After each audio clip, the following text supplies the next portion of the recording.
Yo,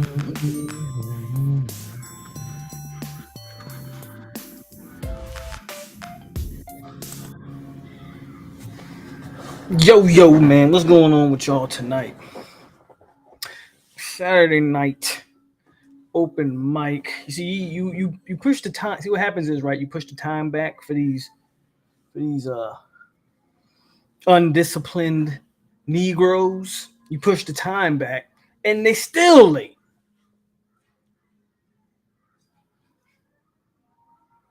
Can't win for losing around here, man. Can't win for losing. Push the time back, and Negroes still show up an hour late. Absolutely crazy. By the way, I went to go see the new Spider-Man movie today, the new Spider-Verse. Amazing. If you have not seen that movie, that might be one of the top 5 superhero movies I've ever seen. And that one's all animated. It's a cartoon, but absolutely amazing movie. When took the kids to see that one today, and I did not expect that movie to be that good. So yeah, man. Thanks for tuning in on this Saturday night. As you know, it's open mic. So what does that mean, man? We talk about any and everything. The fellas will be joining here eventually, so they say. And until then, hold on, checking my phone. But until then, we here holding down the fort, whatever. Talk about whatever. So let's see who we got in here so far. Hit that like button, y'all. Hit the like button if you're just joining the stream. Hit the like button. Tyler in the building. Montre, motivated, dedicated. Till Dog, Jeff, Sporadics, Omar Long. Thank you, Omar. Says, I appreciate your content and keeping it 100. I try. Damien's in the building. Terrell, Jason, let's get it. It was fire, bro. That movie's great. Like I said, if you haven't seen it, go see it. That movie's great. Rob Caliph says 850 Panhandle checking in. Shout out to the Panhandle. Saw Spider-Verse and Little Mermaid this week. These kids have broken my bank account. So I was debating Mermaid, Spider-Verse. I didn't really want to see the Mermaid, so I decided we're gonna go see the Spider-Verse. So that was just me. Probably let them check out Mermaid next week sometime.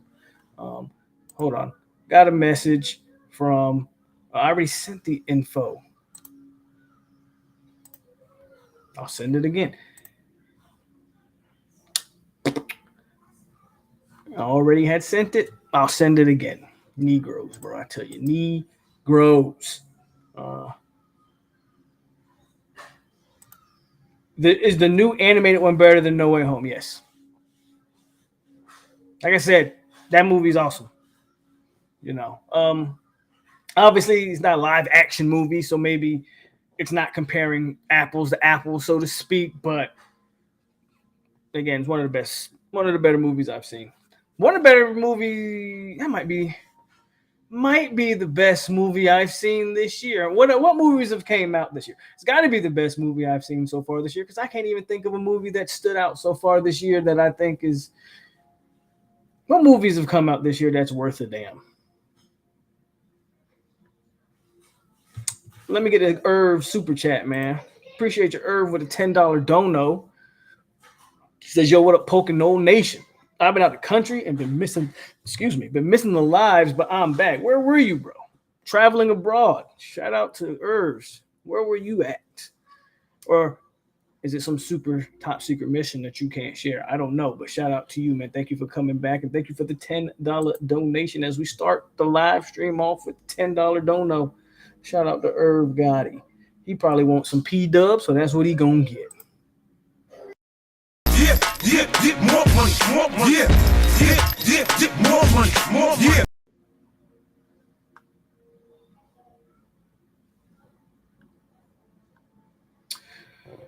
Colombia. Oh man, that man been cooking up that stuff. You know what Irv Gotti been doing? He in Colombia. No wonder in your picture you got the all white. All right, hey, Irv the Don Gotti and Irv El Chapo Gotti in the building, y'all. Irv El Chapo Gotti in Colombia, moving stuff. I feel you. Thoughts on the Travis Rudolph case? Man, I might say something that's going to piss some people off. But if women aren't the cause of most of men's downfalls, I don't know what else is. That's my thoughts on the Travis Rudolph situation. Absolutely ridiculous because of a woman and her negligence. She should be the one on trial. So for all my ladies that do subscribe to the channel, I'm sorry. But yeah, she should be the one on trial, not him. Y'all know me, I don't care. So it is what it is. It is what it is. Shout out to the women's softball team. They are playing right now. I know a lot of y'all are probably tuned into that. So there go this bald head bastard. Bow. Well, hold up. Bow. What's going on with my mouse? There we go. There we go. No. What the? Yo. Sure. You got me? Yep, we can hear you loud and clear. What's going on, brother? Chilling, man. Doing your thing, huh?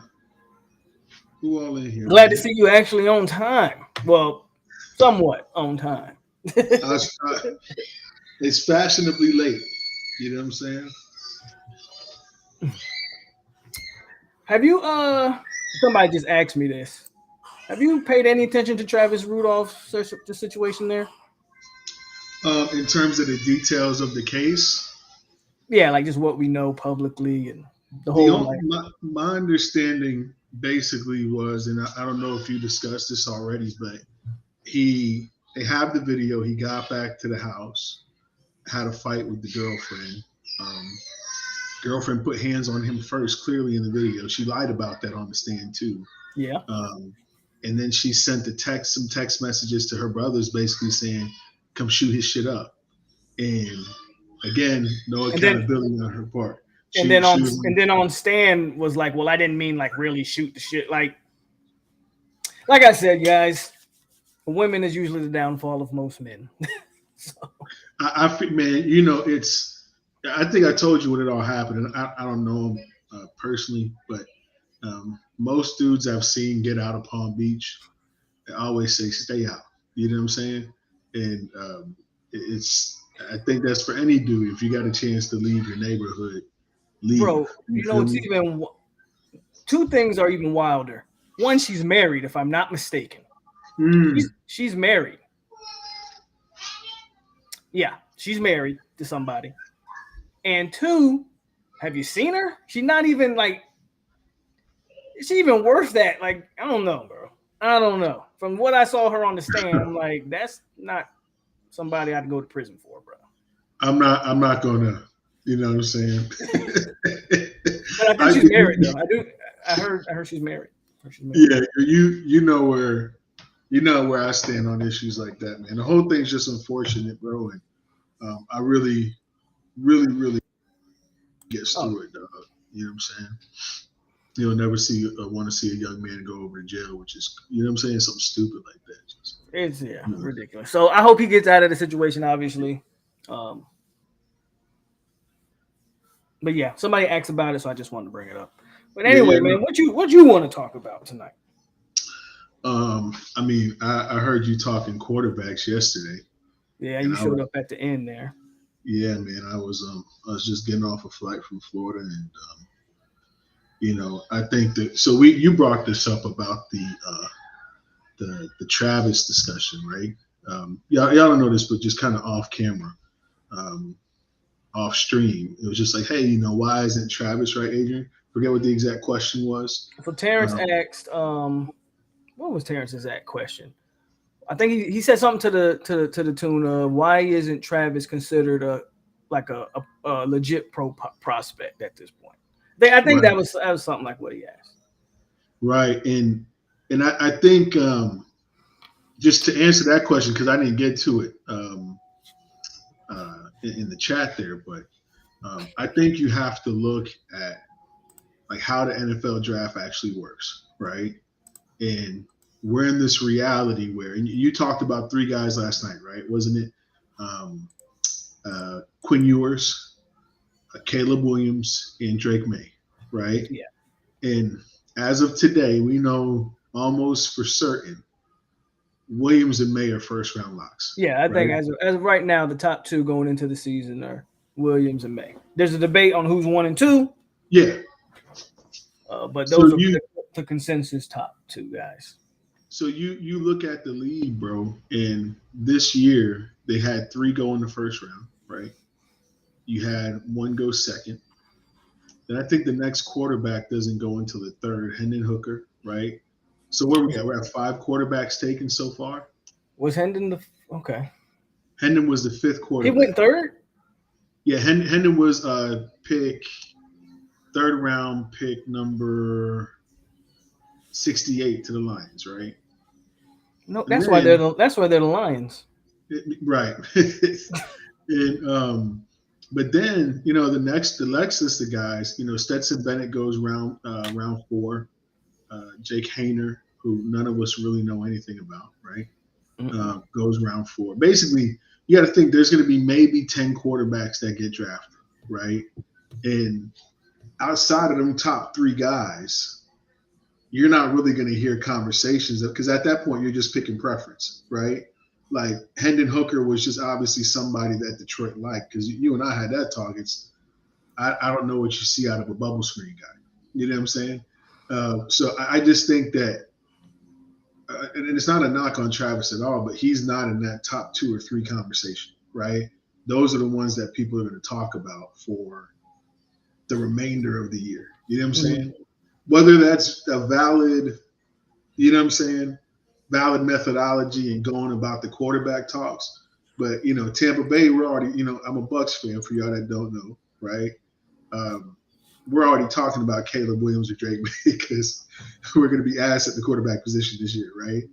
And then whoever's right behind us, you know, the New Orleanses of the world.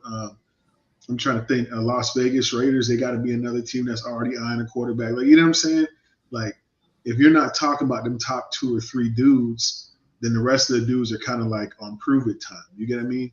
But I wouldn't be surprised if you saw Travis kind of like Hooker did because he has experience in the system and he's a vet, right? Come up and make his stock rise because he's going to play well. You know what I'm saying? Right. I just don't think you're going to talk about him. Let's just be honest, right? Like Caleb Williams is Caleb Williams in terms of talent. Drake May is Drake May in terms of talent. I don't think he's going to jump those guys, but it's not like he can't get in the conversation. You know what I mean? You know, so that's what I was trying to eventually get to if we had that conversation with T. You know what I'm saying? Is you're just not going to talk about a dude that you're not for sure is a lock right now. That's just unfortunately the way the world goes. You know what I'm saying? So there you go, Terrence. That's the answer to your question that you asked. Right. Panama said Jordan Travis's baby Patrick Mahomes. Oh no.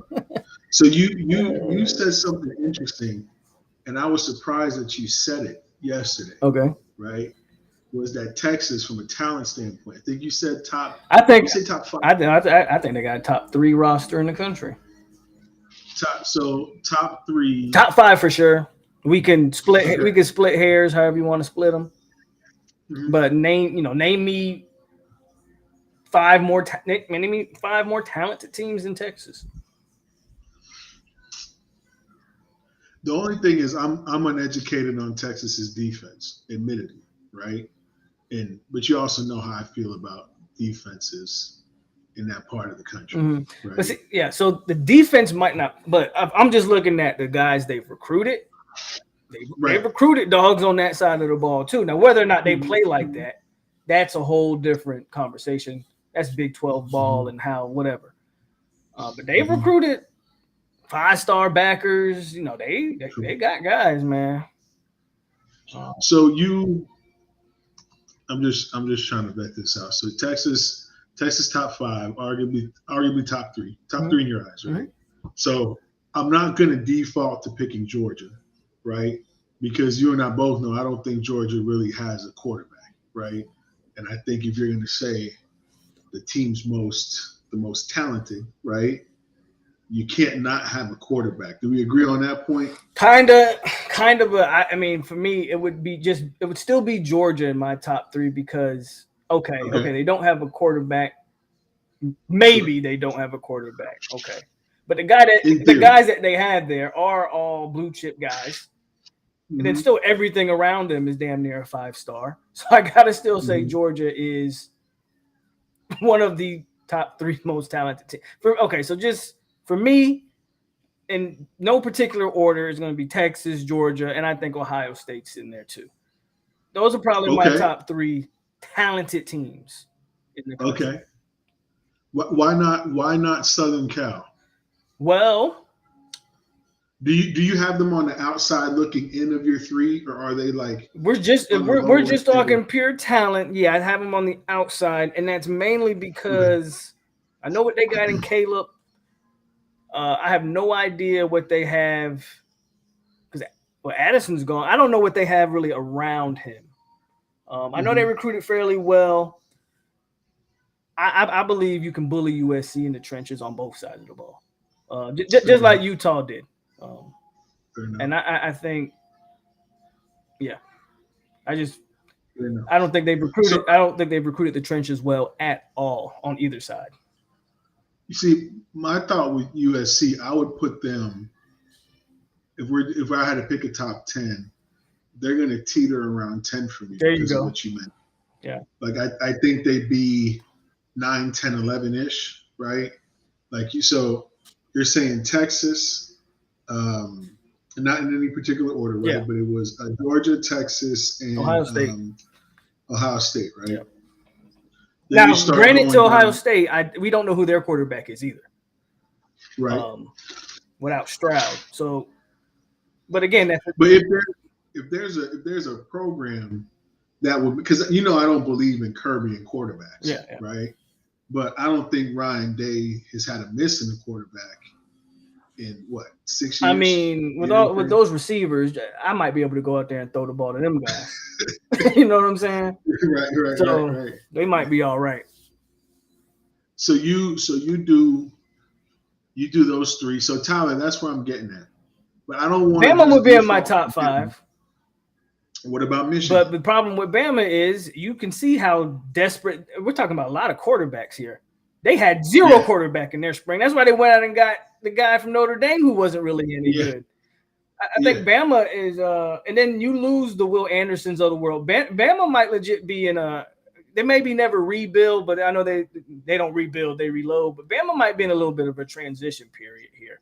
I'm not sure what I'm getting at Bama. I would have them a top 5 team talent-wise for sure, but I don't really know what I'm getting at Bama.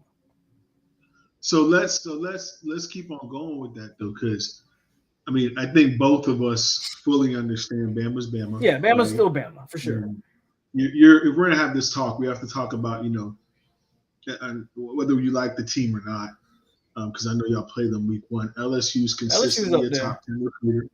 Clemson is consistently a top 10-ish recruiter. They've kind of taken a step back, right? I think Michigan's development or talent recognition. I think Michigan, if you look at where Michigan recruits, I think their development has been A1 because they've been recruiting around that mid-teen level. They haven't really recruited better than us under Mike Norvell. Right. So for me, when it comes to Michigan, I'm like, I don't know how talented they are. I just know for whatever reason they're in the playoff every year. And they've been giving Ohio State hell the past couple years. So let me ask you: does Oregon creep up in the top 10 for you? Are we still doing just talent, or are we doing who I think are better teams? Because I think those are different. Okay. Because right now, let's backtrack real quick because I don't think we gave out a list. So Georgia, Texas, Ohio State, right? Yeah. We agree Bama's up there, Clemson's up there, LSU's up Probably there. So right now, I might have more questions on Clemson than you. Okay. So what we say? Name a skill player Clemson has that's not called Will Shipley. You got me. That You got me. I might not have Clemson that high if I'm being honest with you. Probably So top 15-ish, but top 10. One thing Clemson does well is the D line. Outside of that, yeah, not sold on O line, not sold on receiver, not sold on DB. I'm not sold on quarterback. Not sold on quarterback yet. Yeah, I'm not sold on quarterback. They got some good backers, but yeah. So Adrian, right now we haven't ordered 4 through 6, right? But LSU, Bama, and I forget who. So LSU, Bama, Texas, Ohio State, Georgia. That's 5. Would you put Michigan in there? In the top 10? Top 6. They'd be in your top 10 outside of top 5. I don't think Michigan has more talent than FSU. Okay, fair enough. Doesn't mean they won't be a better team or whatever, but I don't think Michigan has more talent. So we're not high on Clemson. We're not high on Oregon, right? Because I think Oregon sneakily has some guys, right? But again, I don't think they have elite guys. So maybe right now we're talking about Southern Cal, right? Or maybe right now we're talking about I'm trying to think. Tennessee. Right? Tennessee's interesting, but they lost a lot. Yes. So I want to see how they kind of bounce back. But they're an interesting team to pay attention to for sure. So I feel like we're getting to the point where outside of that top 5 or 6, you're hitting a log jam, right? Yeah, I think I don't think a lot would separate once you get past those top kind of 5 or 6 that we mentioned. Then I don't think a lot separates. If anything, like your Florida States, your Michigans. I'll throw maybe Clemson in there. Who else are we thinking? You said USC. Like, I think a lot of those teams are right in that same category. And of course, I'm a homer, but I mean, I think Florida State's like right outside that top. If LSU is 6, I think Florida State's 7 or 8 in terms of talent in the country. Well, and that's what I'm saying is I think you're outside of that 6, right? You now have I don't know how many teams it is. Let's say it's 10 teams, right? Yeah. But you're splitting hairs between, say, 7 and, you know what I mean? Yeah, I agree with that. 7, but yeah, man, I not to get off track from the Ewers thing, but no, just it's all gonna go around. Yeah, I just don't see why, based on what we know about their skill position talent offensively, and in that league, right? Texas doesn't show up. I think Sark's in playoff or bust mode. Because of the way he's recruited. Yeah. And what has he done? What were they? 8-win team last year? I think so, or 9. And then the year before that, they like barely made a bowl game or something like that. Yeah. So, I mean, hey, I think Texas is time to put up or shut up for sure. And part of me kind of believes that they will put up. Yeah, they did. They did a number 3 class. I still think that Arch Manning class bought him. You think it bought him some time? Yeah, fair enough. Because you can't you don't recruit a legend like that who came there specifically because of you, right? Yeah. And, you know what I mean? And you risk losing him. Because what's going to happen if you fire Sark next year? Where's Sark going to go back to? Alabama, right? And where do you think that kid's going to go? Right. You know what I'm saying? There's no way he doesn't. Somebody brought up Penn State, by the way. That's a very Penn State's in that same kind of conversation. I feel like Franklin's been kind of falling off recently, but he had. I don't think you remember. Justin Fields was at one point committed to Penn State, and I say that because I don't think Franklin's ever had an elite quarterback. No. right? I can think of. He's had very average quarterbacks. McSorley is a great college quarterback. Sean Clifford, great college quarterback, but he hasn't been able to get an NFL, even borderline NFL caliber guy. You know what I'm saying? A guy with some NFL, and maybe it's because of the way he coaches. Maybe it's because of the scheme he runs, right? But I would assume that if you got a Justin Fields type talent, you'd be talking about him breaking through. You know what I'm saying? Yeah, and that's why I don't really look at Penn State as much of a threat. Could be wrong. I mean, we're talking ball in June, so everything's subject to change. You feel me? But yeah, to circle back to Texas, it's just I've been enamored with Edwards ever since we watched him live. Yeah. I was like, whoa. And you know how it is just when a guy just throws the ball different. Yeah. And to me, he just does that. So Drake May, Caleb, however you want to order those two, but don't be surprised if Edwards is right there at the end of the year. I do think if somebody has the potential to jump over for sure, it's Ewers or Edwards, Ewers, yeah, however you pronounce it. The throw Adrian was I think he threw it to the dude, was it Jonte Cook, whatever the receiver is, and it was a seam route over Cook's shoulder with the safety dragging behind. The ball had to be 50 yards downfield, and Quinn threw that thing. I mean, it might as well have been a slant route for him. Right. Remember, they were going vertical. They're going vertical against Bama. Yeah, they were. He got hurt. He was connected. They were on pace to blow Bama out of Austin, and then that shoulder, or I think it was shoulder, collarbone, whatever it was, and that was kind of it there. So yeah. No, I like him. I know there's a lot of hype right now, which I don't understand around Bo Nix right now because he Pac-12, he did put up good numbers last year.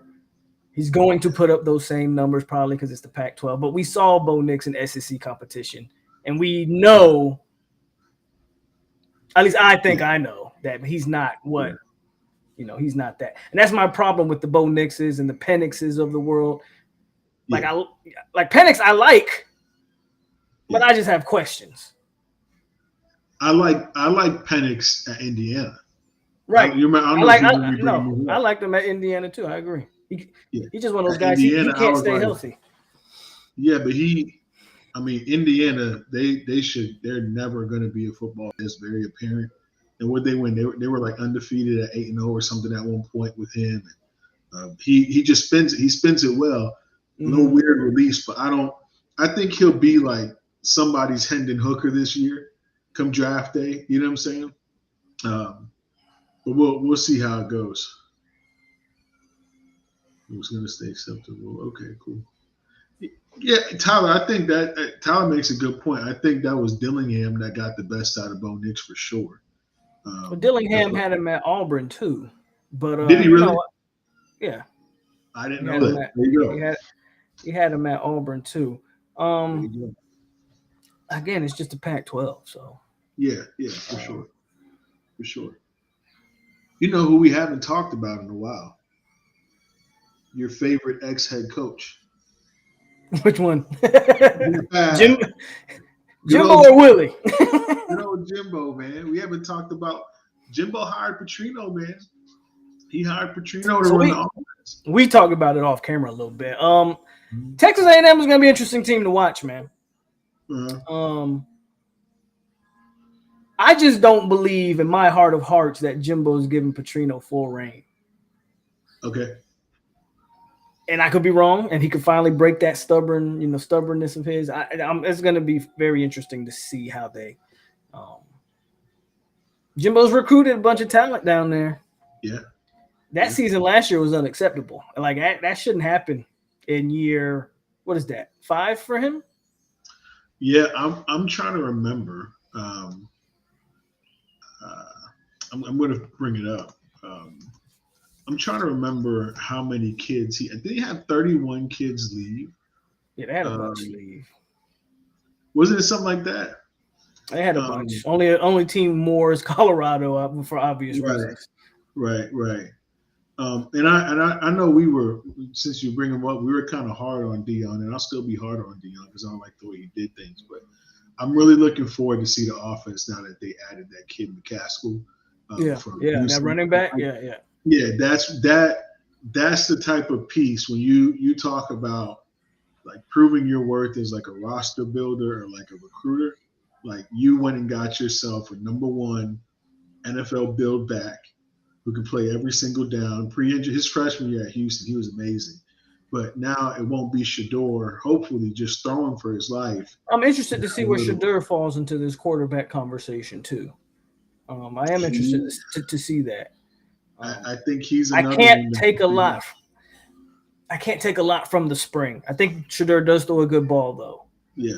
But that spring game was a farce. That was like watching WWE. That spring game was. It was a joke. Yeah. But he throws a good ball. He does. I think he has an NFL arm for sure. I don't know, man. I think you have to look at who they got. TCU week 1. Yeah. TCU week. I don't think they win that game. I think Dykes is going to run up the score on them boys. They're going to have to win that game 52-49. You know what I'm saying? That kind of thing. Anyway, but yeah, I don't know, man. I think Texas A&M is going to be kind of. I don't know if fun's the word, right? But you can't fire the dude, so there's. I don't think they'll be the worst team in the SEC, by the way, because I don't know if you've seen that team in Gainesville. I'm not even sure they can do anything. They're pretty terrible. They're pretty bad.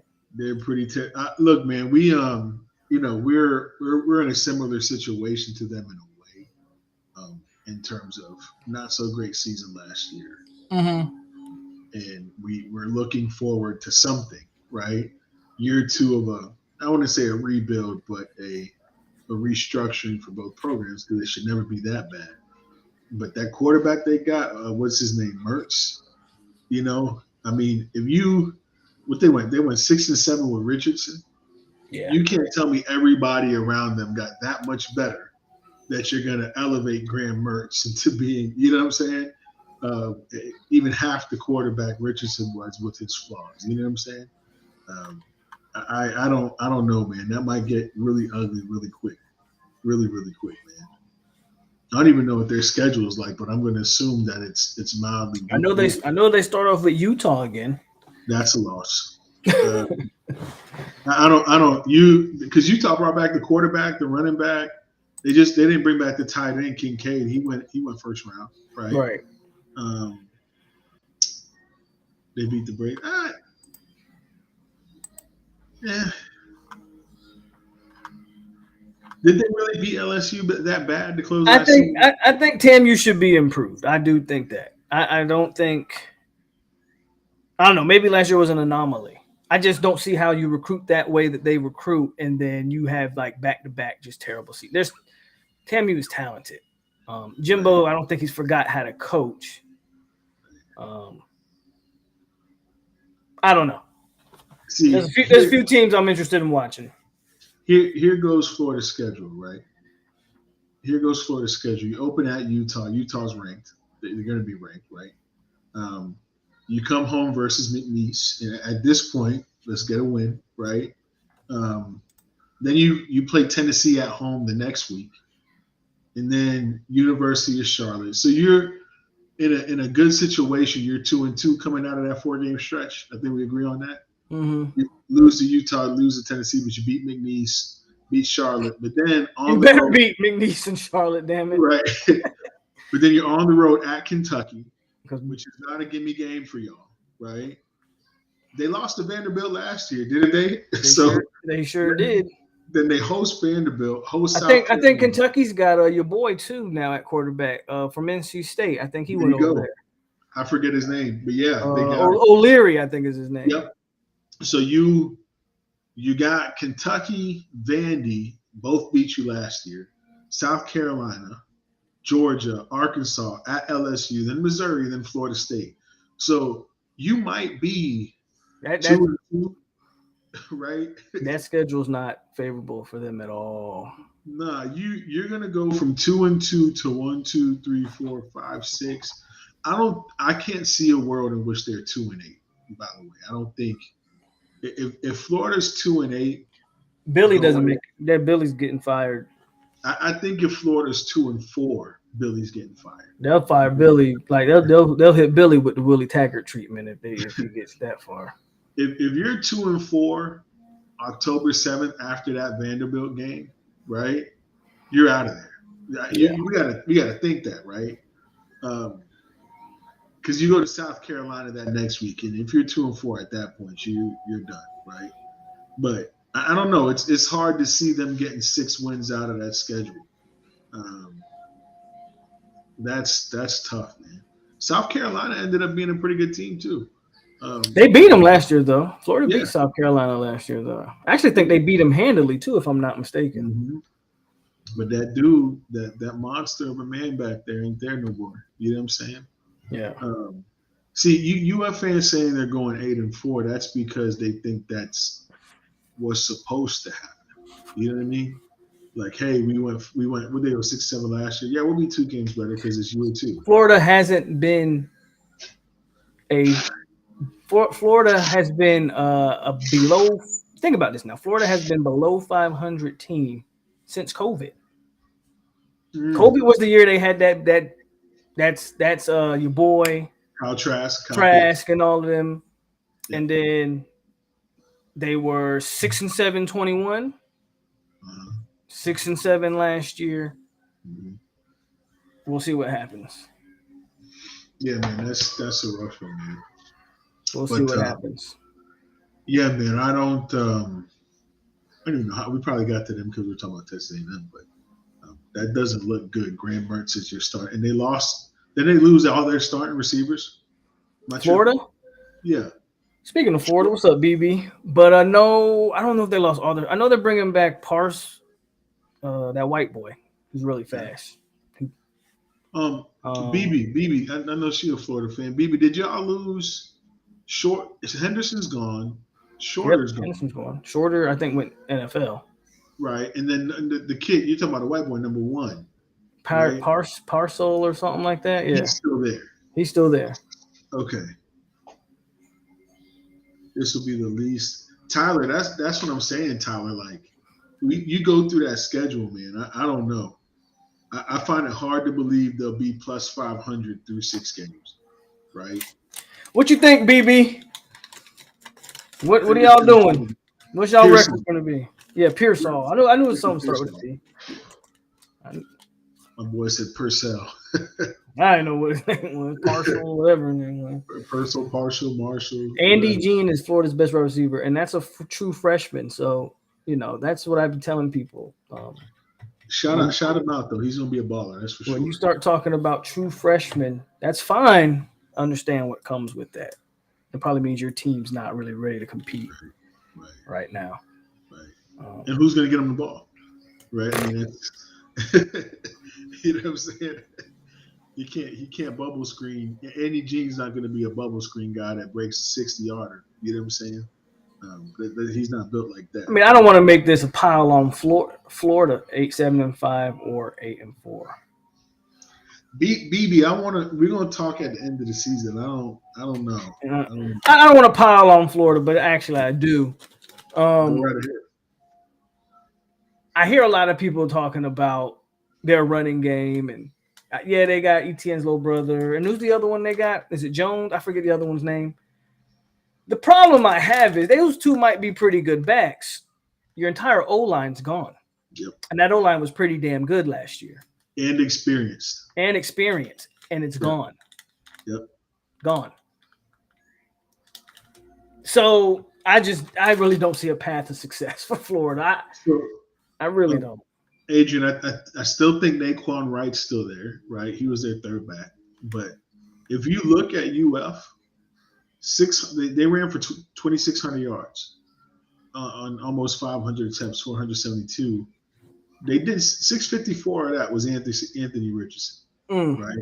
So you don't have that. I know you don't have that guy. No, you don't have that at all. You know what I'm saying? I know you don't have that guy or a guy like him. So, Graham Mertz, you know what I mean? Enjoy that. Let me get to Clayton's comment because he brings up a point, and I know people in the chat are gonna kill him, but it's an interesting conversation piece. Shout out to Clayton with the $4.99, $5. But he says, I'm concerned if Mike can live up to the hype. So far, he's been living with low expectations coming into a season. Let's talk about that for a second. But before we do, let's gotta give you something. Don't throw that little kid around. Don't throw that little I ain't gonna throw him around yet. Come on, man. Tell her ass on with the Seminoles. I've been getting to this paper, focus on my goals. Trying to run his money up and pull up in the road. All this talking gangster, that shit getting old. Hey, that kid Tyler, man, I know we old, bro, but I could hear myself listening to that kid Tyler if we was back in school right now. Well, Tyler, yeah. We was back on that, you know what I'm saying, headed to Prana and Tampa, I would have had him sliding, man. Chris, as always, bro, I appreciate you, Chris. On the check-in, as always, Orlando. Heat 7. Go Knicks. Go Knicks. Yeah. Hey, I ain't talking about basketball no more. Whatever. Just for that. Bitch, be humble. Sit down. Be humble. Sit down. Come on, man. Hey, that's somebody's child, man. I know. That's somebody's child, man. You mind if I jump on that Clay question real quick? Yeah, please. I think that's interesting. I don't know Mike Norvell living up to the hype, right? Y'all remember when we had that good year with Mark Richt? Remember that? Yeah. Whatever it was, 2017, 2018, with Malik Rozier, all of that. Yeah. Florida State, Miami, and Florida have this one thing in common. Everybody wants us to be good, right? Every national media outlet wants us to be good. College football was better when the Big Three's better. We all know that, right? Mm-hmm.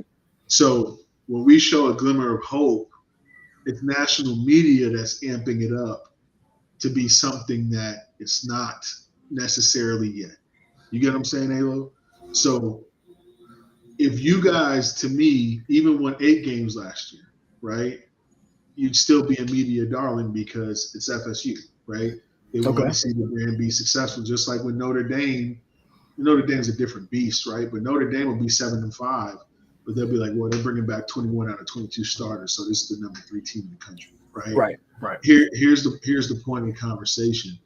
I don't think that internally in FSU's war room, whoever's in it, that they're looking at this year and giving it a blank or bust type year for Mike Norvell. I just don't feel like they're doing that internally, right? I think y'all have been committed to building a program and making that program reflect whatever ideals you guys want. You guys know you don't want Jimbo, right? You know you're not going to get Bobby. What's the new 20, 30 year Florida State head coach look like? And how are we going to empower that guy to stick around and get his culture to settle in? You know what I'm saying? So I just think the only people that are going to be pissed off that Florida State, I'm not saying you won't, but if Florida State doesn't go 12-0, are going to be fans who put bets on going 12-0. You get what I'm saying? I think those are the only ones that will be legitimately upset that Florida State's not 12-0, 11-1, or college. I think that's a fair point. I agree. I don't think Mike Norvell's like internally like feeling any pressure. Right. However, they have put this team in a position to have those expectations. Not only do you bring back the verses and all these guys, but you went and got Keon Coleman. Like the pieces that you've added have tells me that you're putting all your chips in the table. Now, I don't know if that's natty or bust, but I think it's definitely. I think they expect to play for the ACC championship. I think that but to your point, if I'm Mike Norvell, right, and I'm looking at my schedule, I don't think that there's one or two teams better than me in the ACC right now, right? Right. And I get that. I'm just saying that the expectation for any team should be to go out and win every game, right? Right. I'm just saying that FSU brass isn't going to be mad if No, he's not going. you get to the ACC title game and you lose it. No, he's not going there. Right? Mike's not going there. Or if you guys end up 9-3, right? I think that would be a failure internally, right? Meaning, like, I thought we were better than that, but I don't think FSU brass is going to be like, yo, this guy pretty much fucking sucks. Well, I tried to kind of explain that actually a couple weeks ago. Would 9-3 be disappointing? Sure, but sure, back-to-back 9-win seasons. That's how you build a program, bro. And then look at the teams you're talking about. If you're 9-3, I mean, your schedule still consists of LSU, Clemson, Florida, and Miami. Mm-hmm. None of those games are easy. I know 45-3 happened last year and all of that, but I mean, those happens in rivalry games. I mean, Texas just blew the doors off of Oklahoma too last year. I guarantee you that don't happen this year. No. Right? So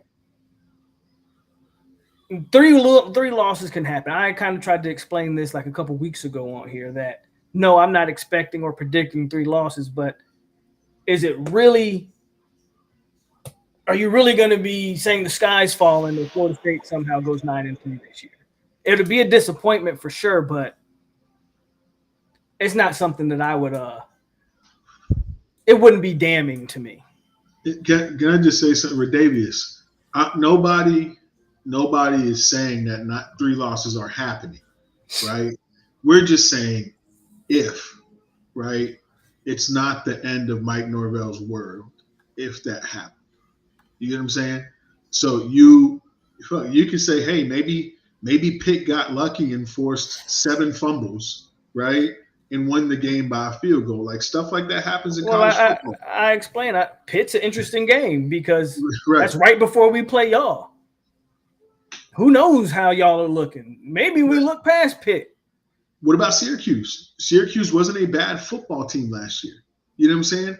It just, again, college football, at the end of the day, it's still a bunch of kids, right? And you still go through your ups and downs, and it's very hard to have a perfect season or have everything. I tried to explain that. You're speaking to what I spoke to a couple weeks ago. Right. This thought process that we are 12-0 or 11-1 off rip, you know how hard that is. Yeah, you have to be more. You have to be cautiously optimistic. You know how hard that, even for the most uber talented team, right. Clemson's first national championship, they weren't an undefeated team, if I'm not mistaken. Didn't they lose to Syracuse? I think they lost to Syracuse. Yes. Georgia's first national championship in 40 years, they were not undefeated. They lost the game on the way. It's extremely hard, even for the national championship winning team, to go undefeated. Right. And to Tyler's point, though, if you do go 9-3, there's going to be there's going to be some major coaching changes. And I think it would start with him for sure. I think, and again, it's just speaking to the nature of, look, the question was Norvell handling the pressure. Like, the guy's shown he can call a game, right? He's done it for years. He did it at Memphis. He runs a good system. His system is actually taking on a form that's very different, at least in my opinion, of what you saw at Memphis. Memphis was take a bunch of hybrid players, get them out in space. FSU is downhill power running game, big bodies on the edge and up the seam, and that's how they're going to make their money in the pass game, which is a good adjustment by him, right? He played to the strengths of his personnel. Good job. I don't think he's going to cower. You know what I mean? Like, he's going to piss down his leg. Right. But, pissing down his leg is not going 9-3. Pissing down your leg is going 5-7. That's pissing down your leg. You know what I'm saying? Like, if for some reason the whole bottom of the damn program fell out, that's pissing down your leg. I don't think that's going to happen. I think it's hard.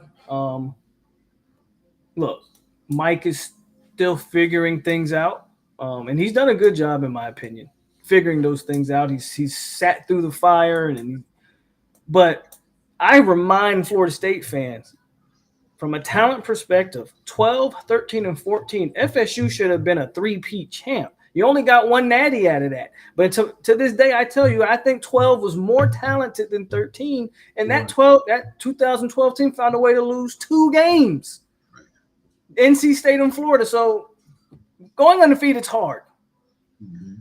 12 had Xavier Rhodes, Bjorn Warren. You know, we can go down the list of what 12 had. They figured it out in 13.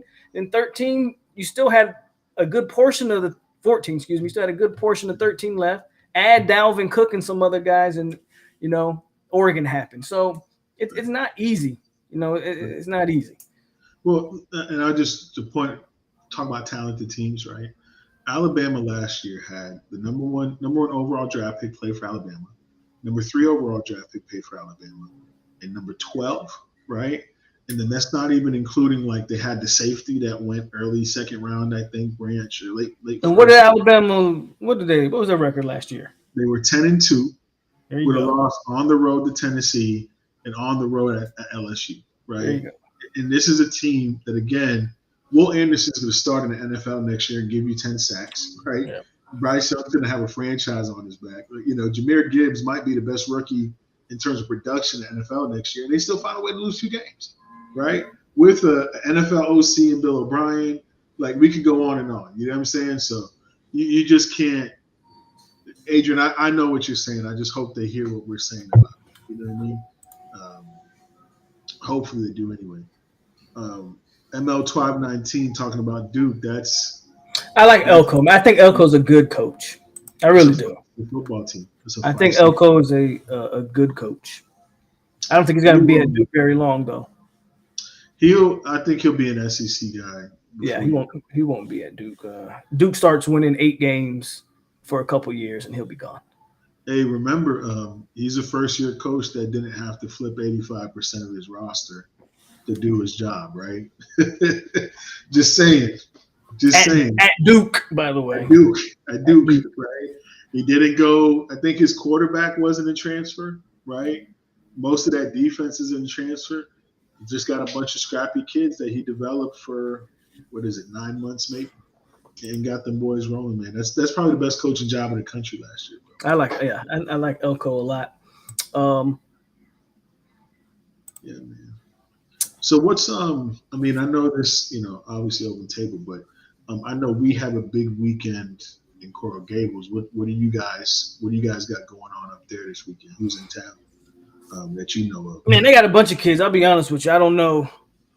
I know it's a few, like 25, 26 guys. I know they got – who are the big names? I mean, the chat might know. I really haven't paid much attention. I know they got some guys up there, though. Mm-hmm.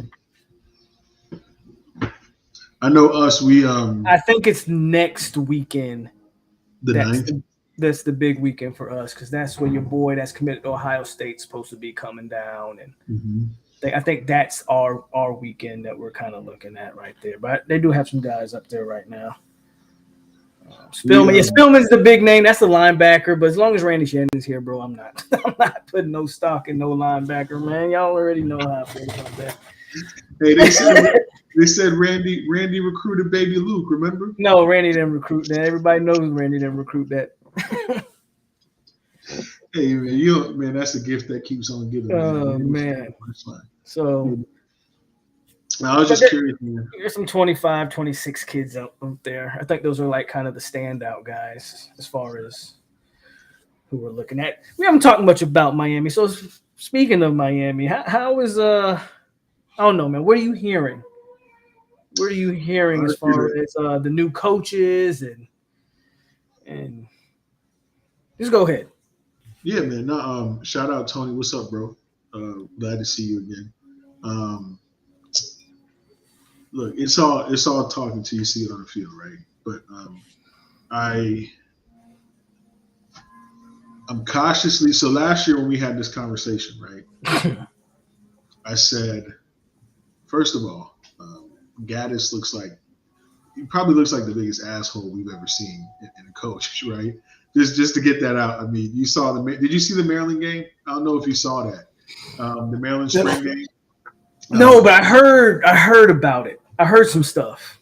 The head coach said something about the offense, and it was like, basically we couldn't, like, it was like watching paint dry or something like that. And it just looks like this guy, I don't know what it is, but we talked about that. I just think he does something that does not allow kids to respond to him. Like, that's what it feels like. You might need to go coach in the NFL where everybody just says yes and keeps it moving. Like, yeah, you might be an NFL guy. Yeah. It just, so anyway, obviously the coordinator hire looked good on paper, but it wasn't a fit. Shannon Dawson seems to be a fit, right? Compared to what Tyler needs, right? I forget who said this, but if you think about Miami traditionally, it was always a high-powered offensive team. So a lot of speed on the field, right? I think Dawson is going to do his best to get that going for us, get us going vertical, get Tyler going vertical. But again, I gotta see it. You know what I mean? I don't see how a guy like him with the system he runs, though, kind of like Lashley, isn't a 35-point per game kind of guy. Like, I just think that's it's almost common for, you know what I'm saying? One of these running shooter air raid type guys, like, they're going to get the ball moving creatively. The DC man, I don't know how to judge him. I don't know how to judge him because he hasn't coached at this level, right, per se. You know what I mean? They say he's a base 42 guy, right? 5 safety sets, base quarters coverage, quarters match, all that stuff like that. I think what we'll learn about him, if he's really a great coach, he gets the most out of James Williams, right? If you see James Williams performing at a high level, I think this guy completely proves who he is to us, if that makes sense. Let's pause there. I want to pause there. Yeah, absolutely. Because you said very interesting. Sure. We've talked about James Williams at length. Sure. On and off the record. Sure.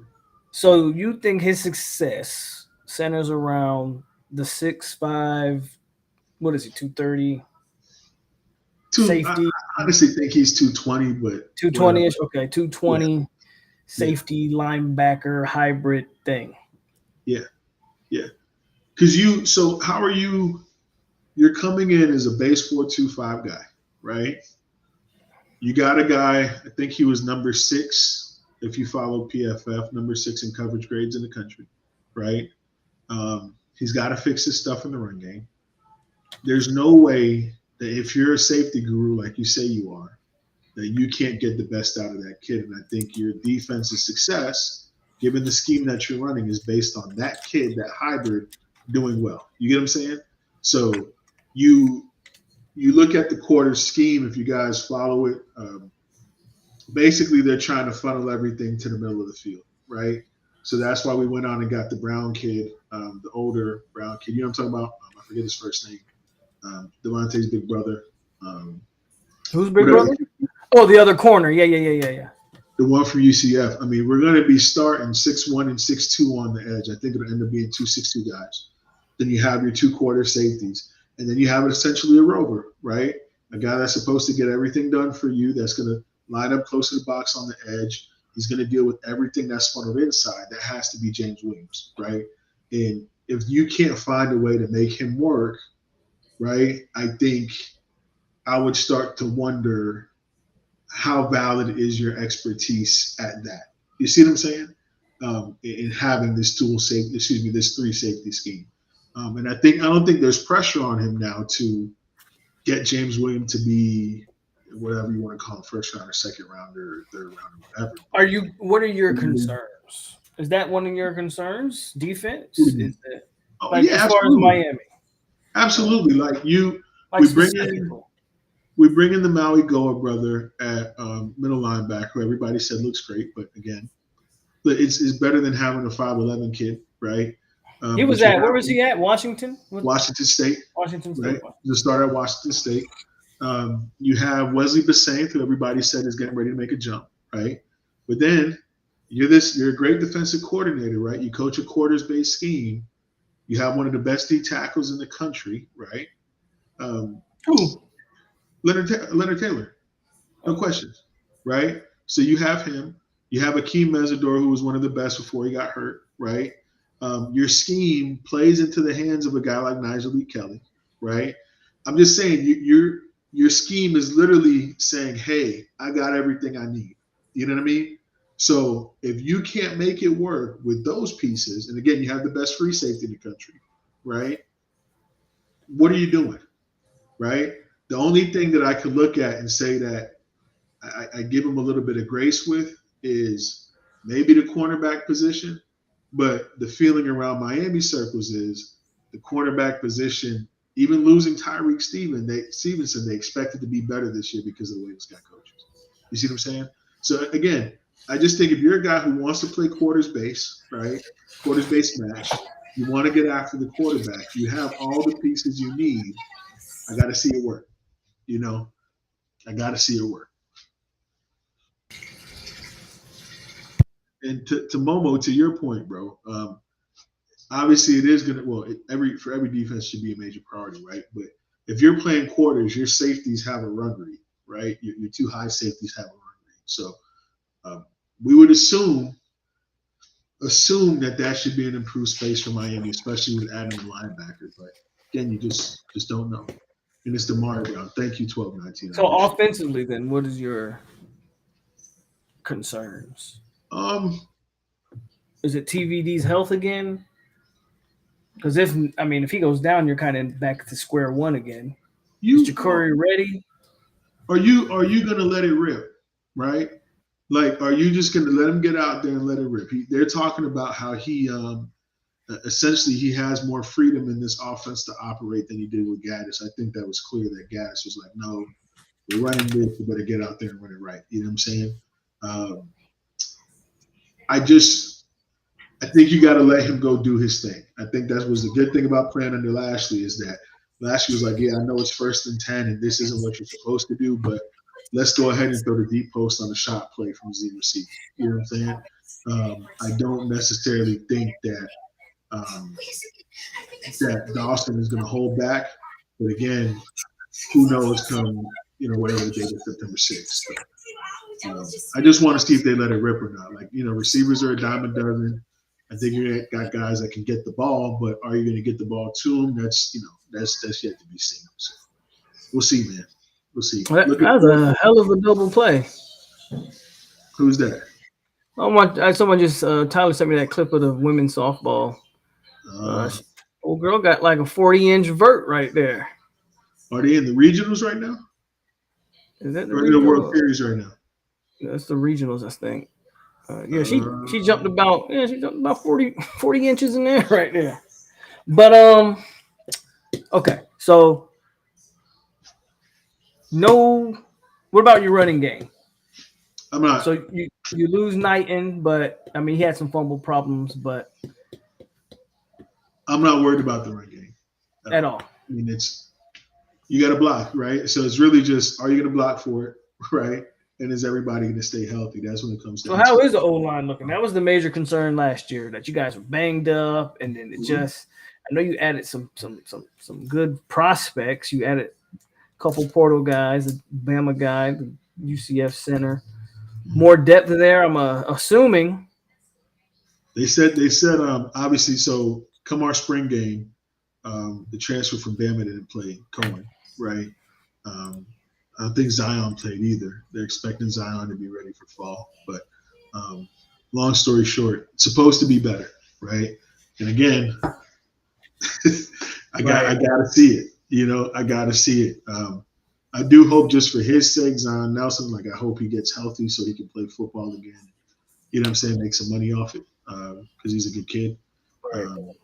I'm not as worried about the unit as maybe I should be, if that makes sense. I think the center from UCF looks good. You're putting Rivers back at guard.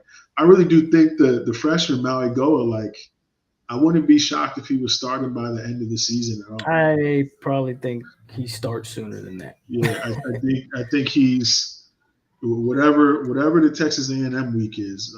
After that, I think they're going to get him in there because one of your freshmen is going to start. I think you kind of have to. Yeah, they said the Okulola is obviously Samson. Yeah, he's behind Maui Goa, but Okulola hasn't been at IMG for years, soaking it in, and Right. doesn't have a big brother who plays college football. Two big brothers that play collegiately. You know what I'm saying? So he's got a little bit of work to do. But yeah, I think Maui Go is probably going to end up being a right tackle next to Rivers when it's all said and done. But Yeah, that makes sense. again, I'm not worried about the unit. I'm not too worried about Okay. it. Yeah. You just got to let it rip, man. Like, I don't know how to say it, bro. Like, even when Gaddis started letting Tyler rip it, you saw shades of what he was. Even though it wasn't, obviously he's not Lashley, right? But you saw shades of what Tyler does well because you just let him spin it. We got to see that happen. So, but I think somebody said 7 to 5. I think you have to win at least 7. I mean, if you don't win at least 7, a lot of people are going to have questions that you don't really want to answer. You know what I'm saying? That's just my take on Miami right now, though. We'll see. Okay, so let's transition to something else. Let's see. What else do we got? Tony says FSU. Oh, Houston was the number 25 offense last year under Dawson. Okay. Oh no, Jerry, give me something. Somebody in the chat, give us something. No, talk about them Knicks since you was talking a lot about them. Yeah, we're not gonna talk about basketball. There's nothing to talk about. You want to talk about the Knicks, dog? What do you want to talk about? I don't know, dog. I'm just saying, bro. No, Julius is Julius. That's what it is. Brunson Is he getting traded? I don't know if you can trade Julius because I don't know who would want that. Sure. Julius is a great regular season player, but this is 2 playoffs where he's.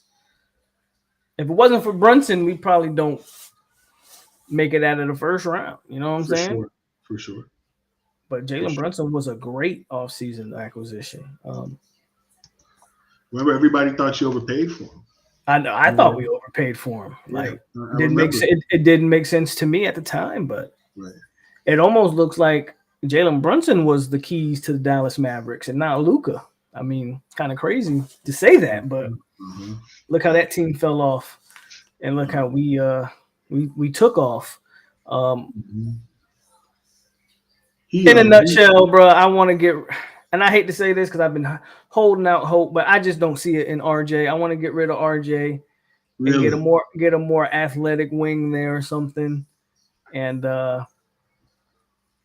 if you can, what do you think RJ is though? You know what I mean? Like, you're saying, like, do you think he's more Harrison Barnes than he is an actual? You know what I'm saying? Like an actual. He could be a 3-and-D guy. My issue is you're asking RJ to be.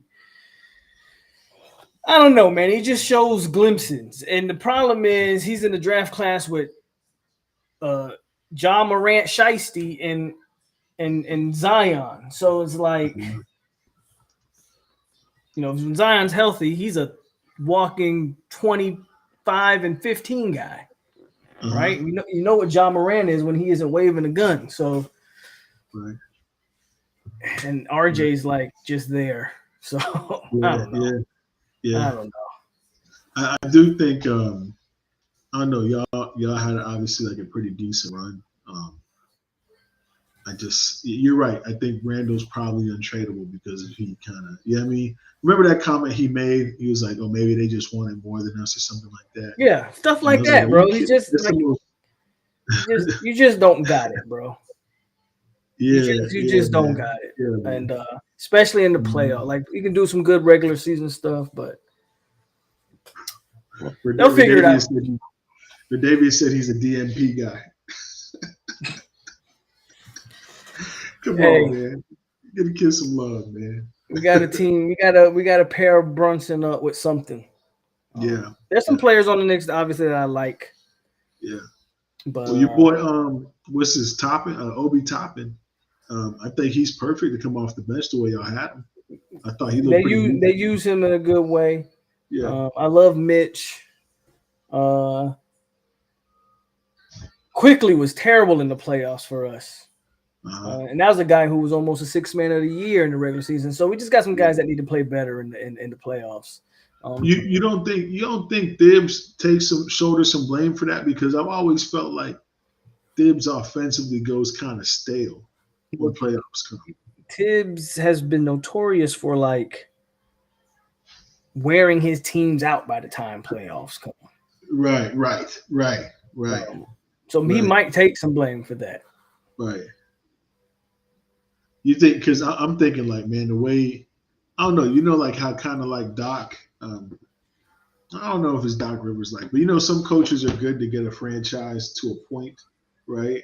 Right. Like, kind of like, when Gruden was the guy who can take over Tampa, right, and everything was there, maybe that's what Thibs is. Like. That's a good point. Maybe Tibbs was here to like build it, and maybe we gotta move to somebody who's gonna take it to that next level. Yeah, like how Steve Kerr did with Golden State, and Mark Jackson built that thing, and then Steve Kerr took it to another level. So I mean, that might be something similar to that for sure. Right. Magic. Oh, Magic, man. I clown the Magic a lot. Your boy just brought it up in the chat, Elo. Yeah, I saw it.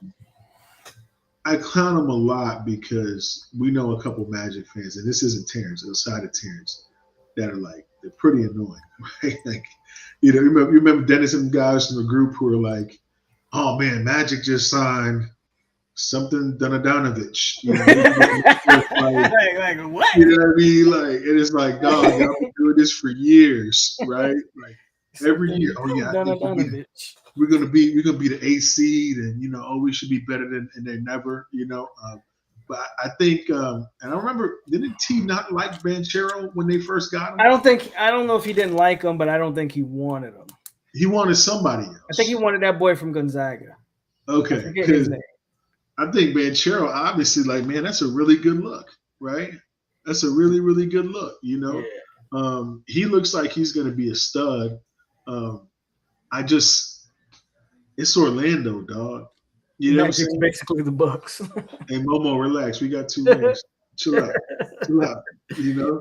Chill out. Bucks got 2 of them things. You know what I'm saying? But nah, man, I just, you know what I'm saying, Alo? Like, do you think we ever going to see like this point in basketball in our lifetimes where it's like, the Magics have been to 5 out of the last 6 NBA finals? No, they'd have to they'd have to be like, they'd have to get their LeBron. They'd have to, and T-Mac was their LeBron. It just didn't work out. So we just talked about T-Mac the other day, right? Yeah. Man, that's I don't know. Magic basketball, that's a good one. What do you think about Buddy stepping away from Golden State, man? Do you think he's saving face from stepping away? The GM? Maybe I don't know. I don't know if it's as deep as people want to make it. Maybe he's just tired. You think so? I don't know what's there to save face for. Unless he doesn't want to be the guy that wants to make the tough decisions on like Draymond and stuff. Golden State's just this happens to the top teams. Well, Adrian, you look at it though. He just paid Poole, right? Mm-hmm. Draymond's going to take his player option. Everybody knows that, right? Mm-hmm. And you just got exposed. Like, I don't know if you feel that way, but for the first time, Golden State looked like they were a step. I don't know if they got exposed. I mean, again, they're getting older. Right. I mean, the Spurs kind of went through this, and then they came back. Sure. The thing with the Spurs was they had a young Kawhi. Yes. Golden State maybe thought they had that with a young Poole, and he might not be that. The guy played like someone said it, and I agree with it. Jordan Poole is this era's J.R. Smith. Like he's a knucklehead. He'll do some incredible stuff, and at the same time, you'd be like, bro, what are you doing? So, he took that three, right? I think, He took that 3, man.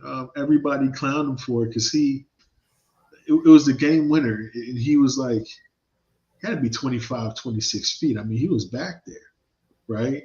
And he got the ball, could have stepped into it and everything. He just launched it. And everybody was like, you know what I'm saying? Some of the Golden State fans like, oh, he got range for that. No, not with the game on the line. You don't. You better take a step forward. Like, you know what I'm saying? I think if you want to knock Golden State, and this is the problem. My problem with Golden State is you got Jordan Poole, you got Kuminga, you got Wiseman. Right. You had a core for the future after your core got old, Right. and you haven't been able to develop them. Right. That kind of speaks to, I think, Kerr not being the team developer. Right. Because you should have been able to sustain this. Right. And you haven't been able to. But we'll see. Because they ended up sending Wiseman to the G League, and they don't use Kuminga. And it's like, so I think it's time to move on from the Draymond. You got to move on from Draymond. You got to, for sure. And you probably got to move on from Clay. Right. Because one thing Clay at one point was one of the better perimeter defenders, and he can't defend anymore. I had a Golden State fan, bro. He can't defend anymore.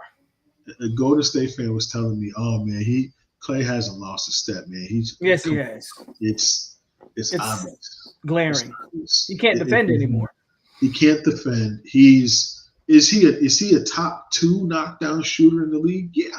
Like if you leave him open in the corner, you're dead. You know what I'm saying? But at that point, the great thing about prime Clay was even if he was having an off night, he would still guard the best team's perimeter player. So he could still guard the Chris Pauls of the world, or at whoever at that time. He can't guard anymore. Right. And the shooting is hit or miss at times. So it's like Clay would actually be better served coming off the bench, really. Right. Well, here's the thing, and let's get it real quick, is you can't rebuild with Steph Curry on your roster right now. I think we agree on that, right, Alo? Steph is still Steph. You feel me? But to your point, Steph's not looking to bottom out and then start a rebuild. If you're going to rebuild, then you need to move Steph. I was just going to say that. If you were going to rebuild and you said this just doesn't work financially, then I'm going to trade Steph to whoever. Get a couple first rounders or whatever for him. I'll get an entire future for Steph. Right. If you're going to rebuild, you got to get rid of him. That kind of thing. And you owe it to Curry anyway if you're going to rebuild to not put him through that rebuild process. Let him go. Let him go. Continue to try to. Because I mean, look, bro, Curry's legitimately in the conversation of like best player of his era. Sure. Sure. So you owe it to Steph to move him if you're going to rebuild. Yeah. But I do think some tough decisions need to be made. Yeah. That's a good comparison. Clay is like Mike Miller now. Kinda. It's not a bad comparison. They think got to move on from Draymond and Clay. Yeah. Draymond's not. I think old boy's got a legacy to protect, and I think he walked into a very ideal situation with them. Because the GM. The GM. Oh yeah. This isn't you. You kind of found diamonds in the rough with Curry, Clay, and Dre, but that's kudos to Mark Jackson, right? That's what I'm saying. Right? I agree with that. You as a GM, really all you've been doing is managing cap, and probably the best thing that you did, which you didn't even really do, was get KD to come over, right? Like that's the move of your career. I think he's drafted well. They just haven't developed him. And that's what I'm saying. So it's like you know, I don't know. I feel like legacies are important, right?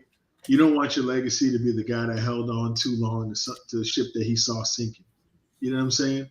Like it's different. And he's not exactly like to that organization would say Pat Riley is to Miami. You know what I mean? Where it's like you got this Godfather type and you've consistently done it. And, you know what I mean? Yeah. No, he's not. I think he saw that right and said, yeah. I mean, Jerry West was the one who originally put the Golden State team together. So he's definitely not that. Yeah, but I want to, since we own basketball, I want to get to Tyler's point because this should be a very interesting conversation. But you can see it on the screen there. How does this John Morant thing end? First, before you answer that, what are your thoughts on John? Because this is such a controversial topic. Because on one hand, I agree with certain people. let me preface my comments by saying y'all know what I do for a living. So I am a huge proponent of my Second Amendment rights. I own them. With that said, well, I'm not going to go that to my part yet, but I wanted to put that out there before I talked about the controversies of people talking about, well, he didn't do anything illegal, so why is he getting suspended? And everybody else, so what is your thoughts? So I said about it earlier today because I had a feeling it was going to come up, right? We all know somebody like John Morant, right? Like us personally, like we all know the guy who, and it wasn't at that level, obviously, but should have been the best player on your high school football team, or should have been the best player on your high school basketball team. Just kept on getting his way. So I think it ends with a downfall, right? And I'm not saying that because I want that to happen. You know what I mean? Right. But there's no indicator right now that this kid is going to grow up after a 50-game suspension. Because that's what I think is going to happen. I think they're going to suspend him for more than half a season, right? And then as you suspend John Morant, and we all know how sports work, what have you done for me lately? If he doesn't come back after that suspension and give you 30 a game, and you know what I mean? that those kind of numbers to say, man, I got back and we won 90% of our games or something crazy like that. People are going to start forgetting about him, right? Nike's going to forget about him. Powerade going to forget about him. All of that stuff, and then you're just going to see the decline. He's just going to be another guy. You know what I mean? And it's just very it's probably one of the more unfortunate things that I think we've seen. In probably, Adrian, I thought Kobe was bad, right? The rape case. You know what I mean? Like that was when we were younger. That was a big deal. My problem with that. I'm not saying you're making this comparison, but I'm not. Kobe could have happened to anybody. And that's what I was going to say. Because I personally don't believe he raped the young lady. I mean, you find anytime there's 30 Siemens in a pair of underwear, bro. Yeah. But whatever. If you believe it, whatever. But that could happen to, like, I can't tell you about when I was 21 and all it would have took for a female to say something that I did something, and though it was consensual, she would, you know what I'm saying? That could have happened. That can happen to anybody. John is doing something that you see young kids like John. I can't wrap my head around John Morant, honestly. I've never seen an athlete act like this. That's what I'm saying, bro. Like the Kobe thing for us, why I brought that up, Adrian, is because it's like, yo, that's a bad look. But then you think about it. We were young men at the time. Yeah, that could happen to anybody. And then you were like, nah, I'm pretty sure, like this is probably what happened. And then the details come out, and you're like, okay. Even you know what? Another thing that was bad, Tiger Woods situation, that was pretty bad. Right? Mm-hmm. Like all the text messages came out and stuff like that, tarnished his image, whatever. But he was already at that point. He was Tiger. He's one of the GOATs, if not the GOAT, right? When it comes to golf, right? John Morant is like, I don't think other than Josh, maybe Josh Gordon is the only other player we've seen mess up like this, right? Josh Gordon, Justin Blackman, and even Gordon, I can get. I don't. What was Blackman? What did he do? Drinking. Yeah, drinking. Mm-hmm. Okay, so when we start talking about these guys with substance abuse, even them, I can have a little bit of a sympathy or whatever for, or empathy, however you want to look at it. Right. Ja is, again, he's doing something that I've never seen a person with the $200 million do. Right. Bro, you are not a rapper. Right. Pac-Man Jones. I mean, okay, that's another one. I remember Pac-Man. I struggle to put John Morant in words. And I see you, R. Davis, saying that he got suspended a year for dancing with his gun in his yard. Like, when you try to put it's to one single incident, then it does seem harsh. You understand this is there are multiple incidents with John Morant. Right. To the point where he's bringing guns to strip clubs. He's threatening Foot Locker workers. Yeah. Like his mother calls him. There's a lot to dig in with John Morant. And I think his parents, to a degree, and we talked about this, Jared, where ultimately it's on Ja, but I do think his parents are enablers when you look at some of the behavior. Because anytime something happens, his mother calls him calls him into conflict, which is ridiculous to me. Your son is the meal ticket to your family legacy, and you're calling him to call the police. That's what they're for. Or better yet, if you don't want to get the cops involved, how about you call your damn husband, the man that you married. Stop calling your son, the $200 million basketball player, and his buddies to do things to people. His parents hold some culpability to a lot of this.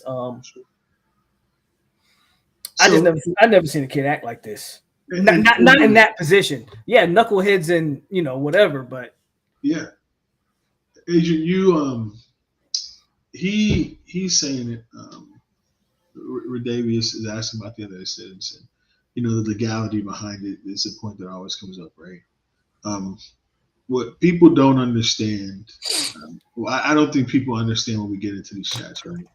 Is that if you are representing a brand, right, and the NBA is the one league other than baseball that is wildly player driven. And I think it's more player driven than baseball. You can correct me if I'm wrong, but I think the NBA is super, super player driven. They have the right to protect their brand and say, I don't want any of my guys that work for me brandishing a firearm, right? Any company can do that, right? So my boss saw this show right now and said, hey, I don't like some of the comments you made publicly. Don't do that again. What do you think I'm going to do? Adrian, we're going to yeah, no. Yeah.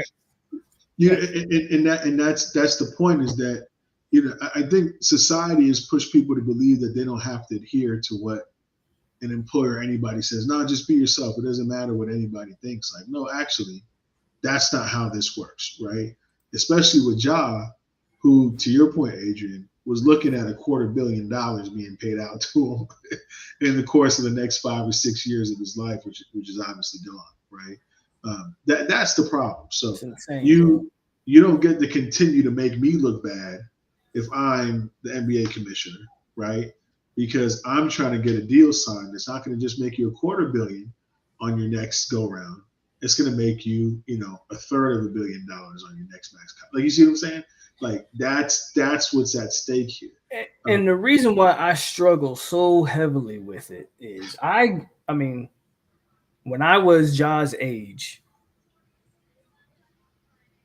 just to bring some perspective, like, Plies was like just coming out and he was making ridiculous music. Plies was talking Merkin Seas and Plies was talking all that reckless stuff. You feel me? There you go. Yeah. And we didn't, of course, were there kids that acted like that? Sure. But like, majority of us didn't. You could listen to the music and separate like real life from the music, bro. Right. And maybe it's because he has money, so that means he has more access to things. Separate yourself from the music, bro. You can like Lil Durk and all those guys you listen to. Right. But what is the point of waving around the gun in every IG video? I think that is the biggest downfall of these kids nowadays, is everything has to go on social media, number one. And then the one incident that really kills me with John Morant is that incident with the Indiana Pacers, where apparently there were red laser dots being pointed at them. Bro, that is the one incident that I'm like, Ja, you get. If that really happened like that, Now you're going into a territory where somebody's lives on the line because you do that to the wrong person and they're gonna feel the need to defend themselves. Mm-hmm. And now you're talking about a dead John Morant. You know what I'm saying? Over because you want to be cool. Like, that's right. It's just different, man. I don't know. People, we tried so often, bro, to get people to absolve responsibility. You know what I'm saying? For people that we like or we care about. I'll give you a buck. We watched this happen with and I hated it every step of the way with Kyrie Irving, right? Where every chance we got, there's somebody on one side saying no. Yeah. Kyrie needs to show up to work, right? Or no, I don't agree with what Kyrie is protesting about this time, and they had the right to do it. Then a bunch of people say, "Oh no, man, that's not right. Let that kid." He is 30 years old. You know what I'm saying? He's 30 years old. Like, no, you got to be held responsible for the decisions you make, right? If you want to be a martyr, be a martyr. If you want to live life like you're in a music video, live life like that. But the NBA or the NBA owners don't have to partake in it. You know what I'm saying? They just don't have to. I don't want to. Like, it's like literally a clubhouse, bro. Like, you know what I'm saying? Like, hey, you want to come hang out over here, Adrian, and play basketball for me? I like you. You know what I'm saying? There's a lot of dudes who don't succeed in the league just because they're not great professionals, and you got to be one, man. It's just weird, bro. And maybe I'm the wrong person to speak about John Morant because I just can't wrap my head around playing with the gun. Maybe because I deal with guns on a daily basis, and I of course I'm trained. Like, I don't point my gun at anything that I don't plan to kill. So I don't understand the notion of waving around guns and doing that type of stuff. That guns are not something to play with. In this climate too, bro. Right. Right, and then in the climate where seems like there's a mass shooting every week. So right. I don't understand John Morant. I don't understand the thought process of any of that. We were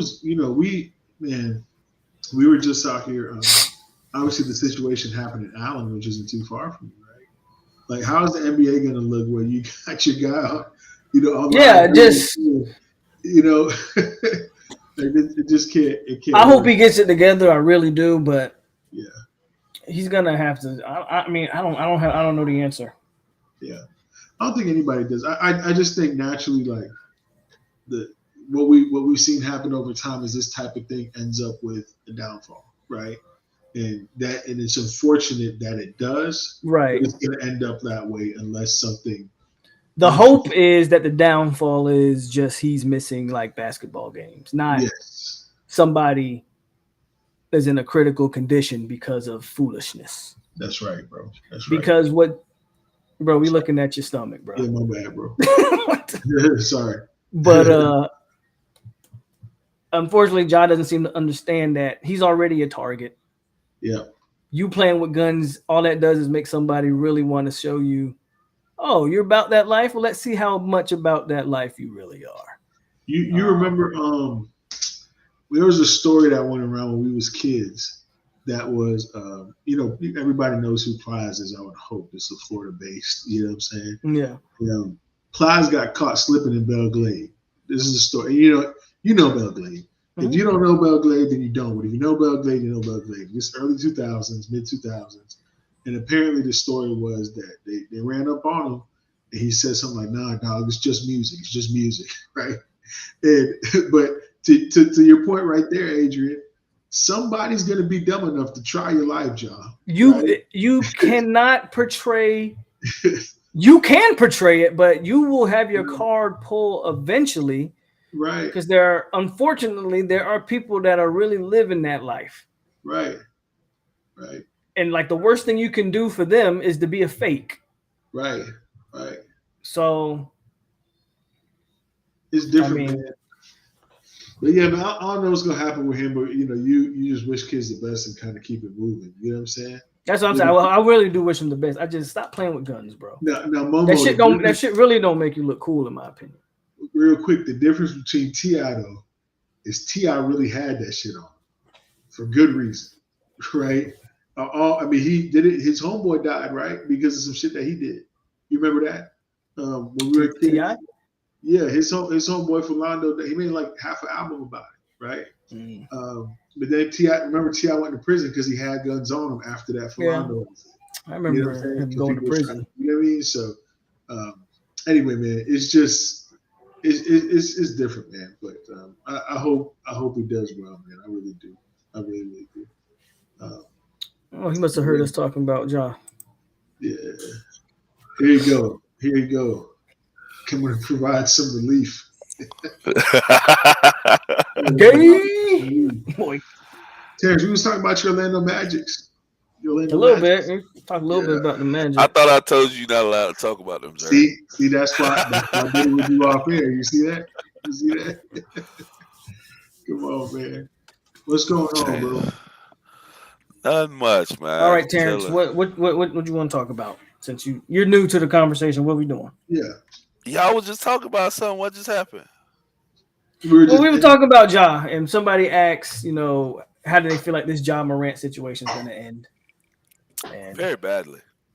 I hope it doesn't, but it sounds like it's about to end very badly. Yeah. I'm talking Gilbert Arenas type suspension. Yeah.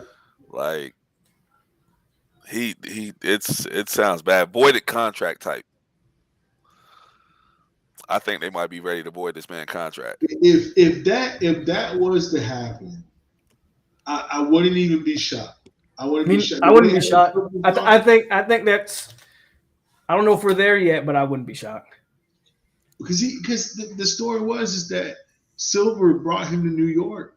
That's where he did the interview with Jalen Rose, and said, "Listen, this type of thing can't happen again," to his face. You know what I mean? And, a month later after the playoffs, he lucky is Silver and not Stern. Stern would have had his head.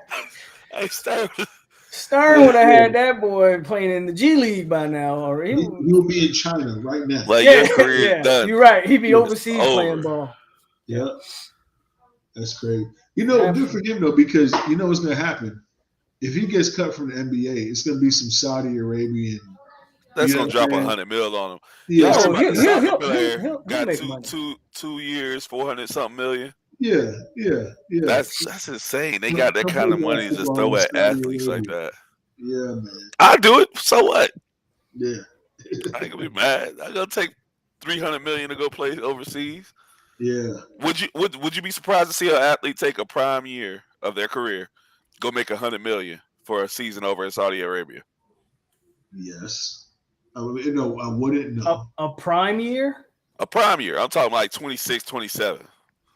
Like, hey, I'm a free agent this year. I'm open. Who's the athlete, though? A basketball player, more than likely. Yeah, but who? I don't. So it can't be a named guy. So LeBron James isn't going to do it because LeBron James has enough money. Well, I would say LeBron James makes more money by being here. I was about to say it can't be a named guy because their endorser is not going to let them go play in China, for a year. Or how about this? How about right now, LeBron James' contract? He wants to be able to play a year with his son. Mm-hmm. He takes next year off, goes and plays in China for a year, makes $100 million, $200 million. $200 million is not off the table. LeBron could do it because LeBron doesn't need that. LeBron doesn't necessarily need Nike, right? As much as Nike needs LeBron. See, Nike guys would not give a fuck if LeBron did that. My point is, someone like LeBron could do it because he has everything else, but John Morant can't do that. Somebody said Luka. Luka couldn't do it. You think Luka could do it? I don't think he could. Luka's only interesting because he's already a foreign player. So yeah, I don't think it'll work the same for him. Luka's interesting because you could almost use him as like an ambassador or something. Like Luka's a little interesting. I don't know. Probably not. I still don't think when you're talking about trying to get to that level, Nike does not want John Morant going to China and playing in obscurity. Nike has you on their contract because they want to sell your sneakers. You're not going to sell sneakers in China. You'll make them, but you're not going to sell them. Is it Ronaldo that went to Saudi? Yeah, but they gave Ronaldo, I think it was 2 years, $400 million. That's insane, bro. Saudi's ridiculous. So, but here's what Ronaldo turned down, which is interesting because they said Sporting KC, Sporting Kansas City, was going to give him an ownership stake in the franchise, a significant one. Right? But what's crazy though is that what the Saudis are probably paying him, he could probably pay the ownership stake twice over. You know what I'm saying? Yeah. So they're saying Messi. I follow that stuff. Messi is leaving PSG, Paris Saint-Germain, and he's down to between the Saudi club and Inter Miami. And Inter Miami's trying to do the same thing, right? Messi, you can in exchange for you playing, we'll pay you a wage, plus we'll give you a solid ownership stake. You see what I'm saying? Yeah. Either way, man, that's. Rudolph said it, man. They almost shut down the PGA Tour, bro. They almost got them dudes out there. Hey, every tournament's gonna be like $5 million. Saudis paying money, major buku money, and investing in a lot of sports. I don't know if you heard about boxing and what they're trying to put on in December. Who they trying to put on in December? They're trying to put on a co-main event in December of Tyson Fury versus Usyk and AJ versus Wilder on the same card, bro. On the same card. That'd be insane. Insane. But they're trying to do insane. it. There are legit talks right now of them trying to do that. Wait, Fury, Usyk, and Joshua Wilder? On the same card, co-main events. Ooh. All right, with that being said, I think we all know the two winners of that fight. We don't get a fourth one, right? I'll be honest with you. Whoever fights on that card wins. Oh, they get paid. They get paid. The Saudis are involved. The rumors are they're making like $100 million a piece. Like I said, Saudis investing stupid money in a lot of sports. That's a $500 million investment minimum if they're getting paid that much. They're gonna make it all back. They probably would. People gonna come out there and spend crazy money to be out there. Yeah, the oil money doesn't make any sense, man. Insane, but that's the talks right now. Yeah. Is that Nova back there biting her toy? Bro, she is like going wild and she won't stop, bro. I gotta take the ball away from her. Like, it's Saudi has they already like paid the WWE like half a bill to come out there every year or something crazy like that. God damn. Yeah, they partnered with the W. Yeah, it's crazy, man. Yeah. That's wild. That's a lot of money, man. I chose the wrong lifestyle. They got it, man. Well, you weren't born the Saudi prince. There you go. I'm talking about boxers getting paid $100 million. Well, that's a rarity, but yeah, I'm still shit. Yeah. I'm a rare kind of nigga, so I think of myself that way. Where the Cuban link at? No, not tonight. It's just the Florida State shirt tonight. Oh, just okay. I'm just I thought he was gonna show up and flex on us real quick. That ain't nothing. No, that's just the. So Terrence, I haven't asked you this directly. What? No, it's not a bad one. What happened in Game 1 to Miami, bro? You're a basketball savant. I'm not. I saw it as we missed a lot of open shots. I mean, that's exactly what it was. Yeah, because we weren't particularly defended well. And then they weren't. I also think Denver doesn't defend well at all. They don't. And I think y'all gonna lead this into a great conversation. But let's do this because then I know exactly where I want to go after this. But I also think that Bam canceled out Jokic. I think Bam played a hell of a game. Hell yeah, Bam played his ass off. Bam played a good. Now Jokic did Jokic things, but y'all about to lead to the conversation. That's because Jokic don't play D at all, bro. And I've said this 1,000 times over, but whatever. Bam had this great offensive performance because Jokic is garbage on defense, bro. He's a liability. Yep. He is a liability, and people lose sight of that. When people talk about, all right, so first of all, Max Strauss is the reason y'all lost the game. Rudolph said it. Max Strauss is the reason y'all lost the game. Point blank, period. If Hero plays Game 2, I would like to see Max Strauss sit his ass down somewhere. Is it Hero supposed to be back for Game 2? He might be. He may be. They tested him out. Now, the other part, Jimmy Butler got to take that blame, bro. He didn't do enough. He was passive. Sure. He was not aggressive enough. And then when he was. They were terrible shots that he was taking. Do you think though, Terrence? Do you think, to Jimmy's credit, right? It's Game 1. You're in Denver. I've always felt basketball has field out games, right? And if there was a game to lose, right, it's game one in Denver. Now, mind you, Jimmy in Boston, essentially have a history, you know what I'm saying? Dating back here a couple of years. Like, there's no way he didn't walk in Boston, knowing game one, this is exactly what I got to do to beat XYZ. Yeah. You see what I'm saying? By the way, I loved Game 7, the way Miami really did a good job forcing the boys left. I felt like they saved that. You know what I mean? I don't know why they waited. It was a little trump card, like, all right, fuck it, we've been trying to do this, but yeah, I see. Yeah, it's like last minute they're like, okay, let me just bust this out. I'm trying to go to Denver now, but yeah, I agree with you with Jimmy though. I agree with you, but I also was like, Max Strus was 0 for 10, and I'm pretty sure 7 of them was wide open. You know what I'm saying? Like, bro, I was watching him miss him, like, just why the fuck? I was like, how? Caleb Martin was going at Porter Jr. like, dog.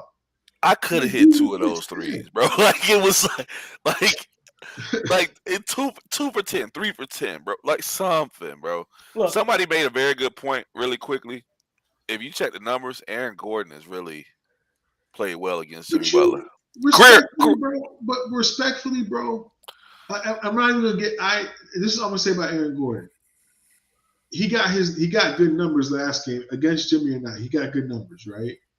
Miami.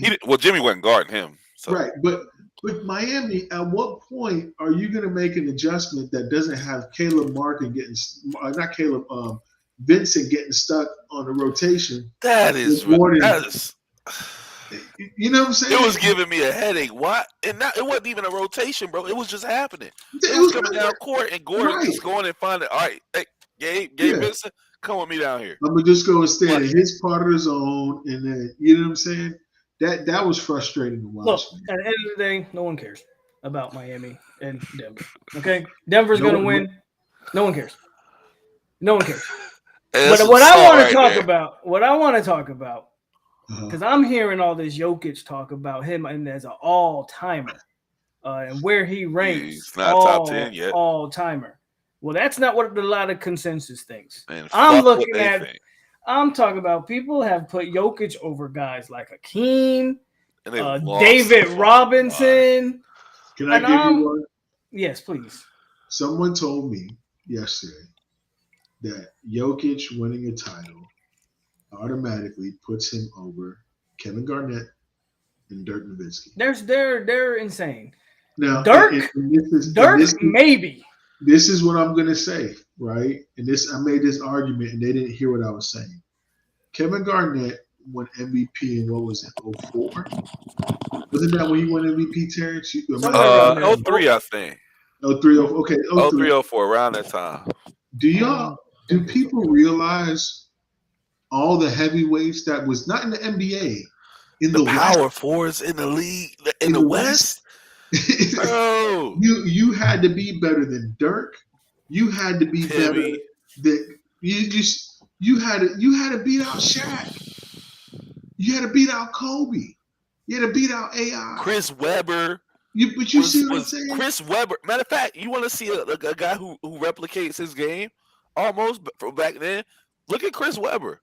Right. Chris Webber was a facilitated the entire Sacramento offense. Right. Here's my problem with this Jokic talk. Chris Webber would be eating right now. And I like the way Jokic plays. It's great to watch. But you can't talk about this guy in the same breath as Kareem and KG and Duncan and David Robinson and Hakeem Olajuwon and Shaq and even Patrick Ewing. You're talking about a guy who doesn't play defense at all. Right. At all. Right. And I just named a bunch of guys who won defensive player, first team defensive player of the year awards. They affected the game on both sides of the ball. How the hell are we putting Right. Hold on. We can't hear you. I don't know what you did, Terrence, but we can't hear you. But you can't, bro. Hakeem Olajuwon would put 50 on Jokic. And lock him up. Like, what are we talking about? Let me just say something to Brandon real quick. It's not about the fact that the game's not played the same. It's if you're looking at we are talking about an NBA that had where do we put Shaq all time on players? Is Shaq top 10? Right? You put Duncan up there, top 10. You have Kobe fucking Bryant not in the same league, in the same conference, right? Then you had a younger Dirk. You had Steve Nash. You had Amari Stoudemire. Like Portland was out there killing it. You could, and this is just 03. You had Allen Iverson, right? And this man won an MVP in the middle of that league. The only reason KG doesn't have 2-3 rings is because he had to deal with that shit playing in Minnesota, right? That's number one. Number two is KG was actually a two-way guy. To your point, right, Adrian? KG was 12 times NBA All-Defense. And that's what we don't – like I'm looking at Ardavius, and look, I respect the opinion, but the 2 MVPs don't mean a damn thing to me, bro, because Steve Nash has 2 of those.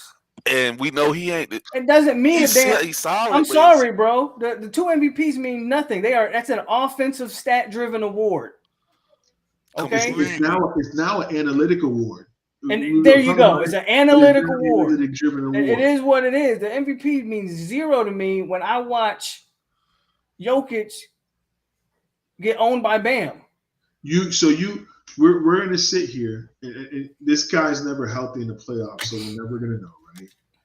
If I was to line these 2 up for a 7-game series healthy, I'm still taking Embiid because I know he's going to cook him, and I think Embiid's better than Jokic. Now you can't tell people that because Jokic puts a triple-double up every game. Cool, that we've fallen in love with the triple-double. It's just how the offense runs, bro. You don't think it's so in love with Jokic dropping these triple-doubles, but people held it against Westbrook and Harden. You don't think it's a coincidence that for the last decade, the triple-doubles become like this thing that was once an anomaly. Now everybody does it. It's like in football, throwing for 4,000 ain't that huge of a feat that much anymore. You feel me? Like you do it. You just do it. And B can't pass out a double team, bro. Stop. Man, stop. You don't even know what you're watching. You just want to say stuff just to say it, bro. Yeah, you don't even know what you're watching if you say that. Stop. And again, to the original point, Elo, you can't call yourself, and we're not saying that he has to be as good a defender as Hakeem Olajuwon. No, but defend. You have to be something, right? You have to be something to be in that realm of player, right? And don't say, "Oh, well, it's something." That's why I've never been that high on Luka. It's just how we play now. Dudes still play defense. It's why I've never been that high on Luka, and I've never been that high on Harden. They do not play defense. Sure. Hey, so listen, Brandon, you talk about what Brandon just said. Talk about we didn't see a KG or Duncan type player today. Yes, we do. No, but we don't see a joke, bro. There were guys like Jokic. They just didn't get the utilization that he has now. Because the game's changed. T. That's what he's saying. Sabonis was probably one of the best passers to ever touch a basketball. Sure. But we don't hear that. Sure. Let me ask a question because we're gonna get into this Embiid Joker conversation. I know where this is going, but let me ask a question. If you take Jokic out of Denver and put him in any other situation, is he as successful as he is, or can I? Basically, what I'm trying to say is Embiid or Jokic more interchangeable? Because I think it's Embiid. I think Embiid will go anywhere, and he's going to be the best big, and he's going to put up his 30, 12, and 2 blocks or whatever it is Embiid does, because that's just what Embiid does.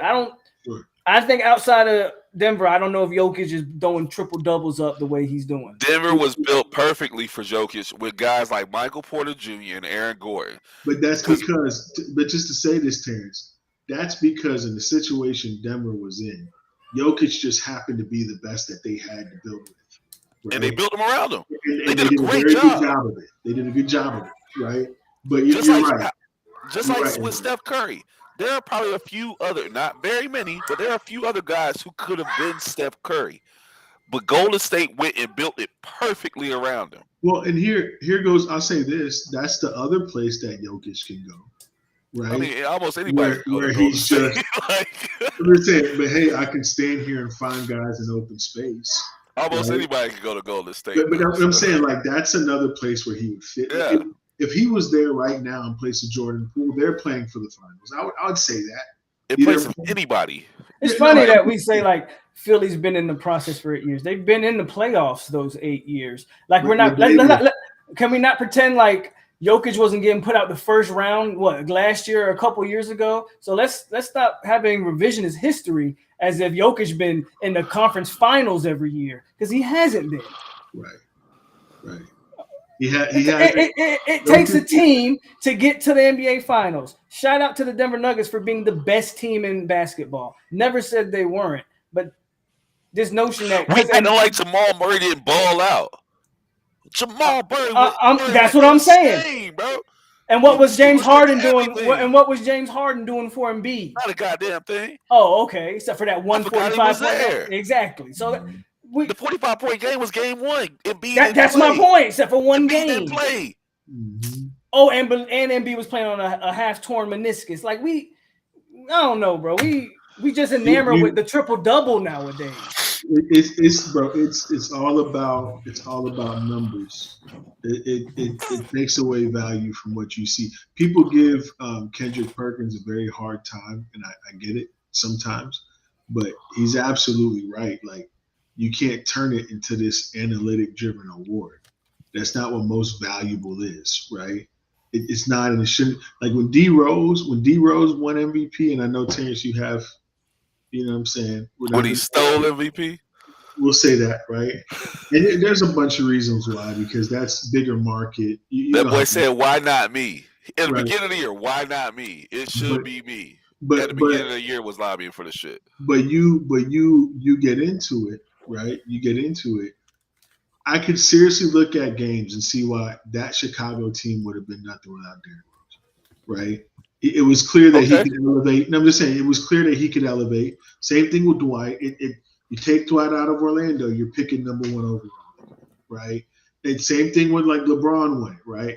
I don't know if that's ever really Jokic. I just don't feel that way. You know what I mean? Same thing with if you took Embiid away from Philly, good luck. They bottom out.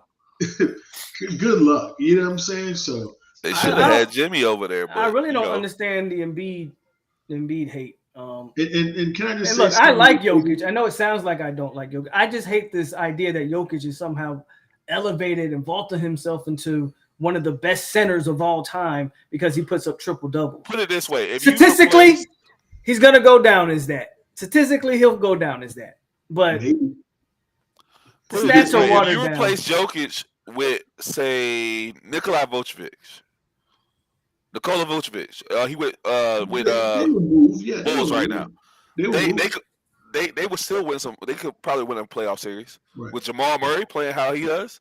Right. With guys like Michael Porter Jr., Aaron Gordon, these are not bad players he's surrounded by. And then they throw him into this category of, if he wins this title, like, it's on the level of like a Hakeem title. Hakeem won a title with Otis Thorpe, bro. Right. Otis, who in the chat? How many people know in the chat who Otis Thorpe was? Otis Thorpe averaged 14 and 10. And that was the second best player. I'm going to throw this out real quick because Radavius keep on going off about Jokic, Steve. Radavius, in every one of your messages or every one of your comments, you have not once talked about defense, and that's all Alo said to begin with. You have not. He don't play defense. He doesn't play it. You cannot get yes. We just saw Bam. In that Boston series. This is what they do. They ignore that side of the ball for some odd reason. Right. They ignore the defense for some reason. Like, it doesn't matter. I don't know why, but they ignore it. Right. But again, you just saw Bam go maybe 30. What was Bam? 20% the last two games against some decent defenders in Boston. Right. He struggled in Boston.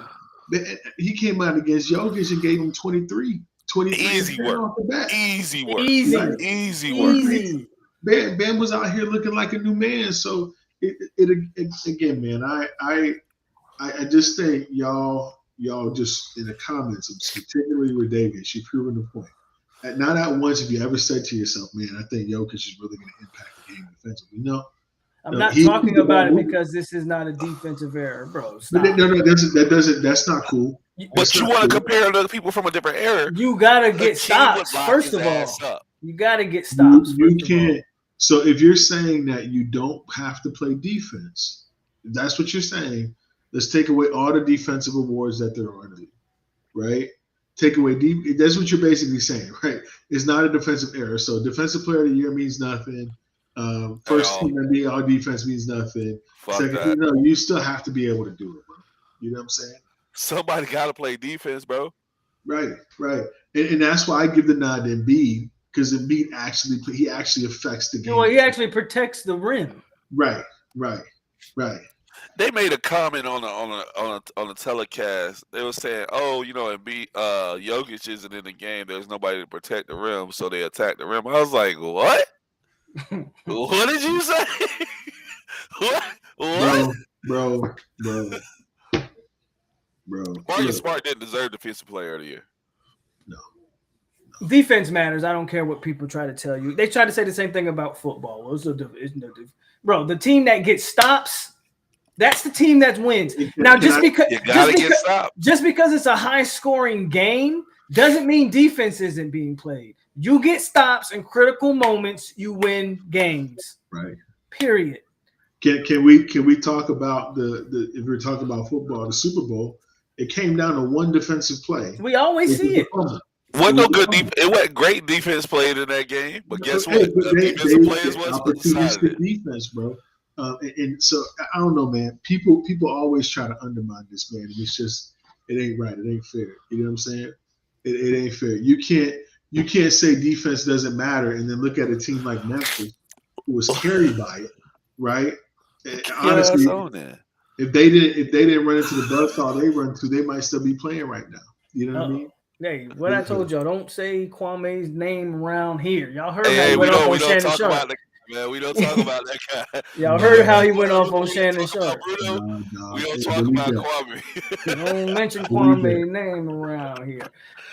Well, but I think Jokic is a good player, guy, and I love watching him offensively. I honestly do. Great. It's beautiful. Awesome. It's beautiful ball. I just want to stop the whole he's in the Kareem Abdul-Jabbar conversation. His court vision is awesome. Man. Oh, he's amazing. He's amazing. I don't want to say he's not amazing. We just, as fans, we have this habit of taking everything to the extreme. Oh, is he the next such and right? Such? We can't just say, oh man, he's a good player. We got to go. He's one of the GOATs. I'm like, what?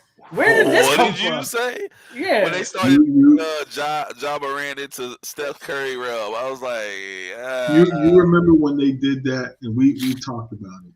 It's the same thing they did with Tebow, right? They did the same thing with Tebow in college, right? He played Tebow. We've talked about this. Tebow really Percy Harvin was the best damn player on that team, right? Yes, he was. He kept everything going, right?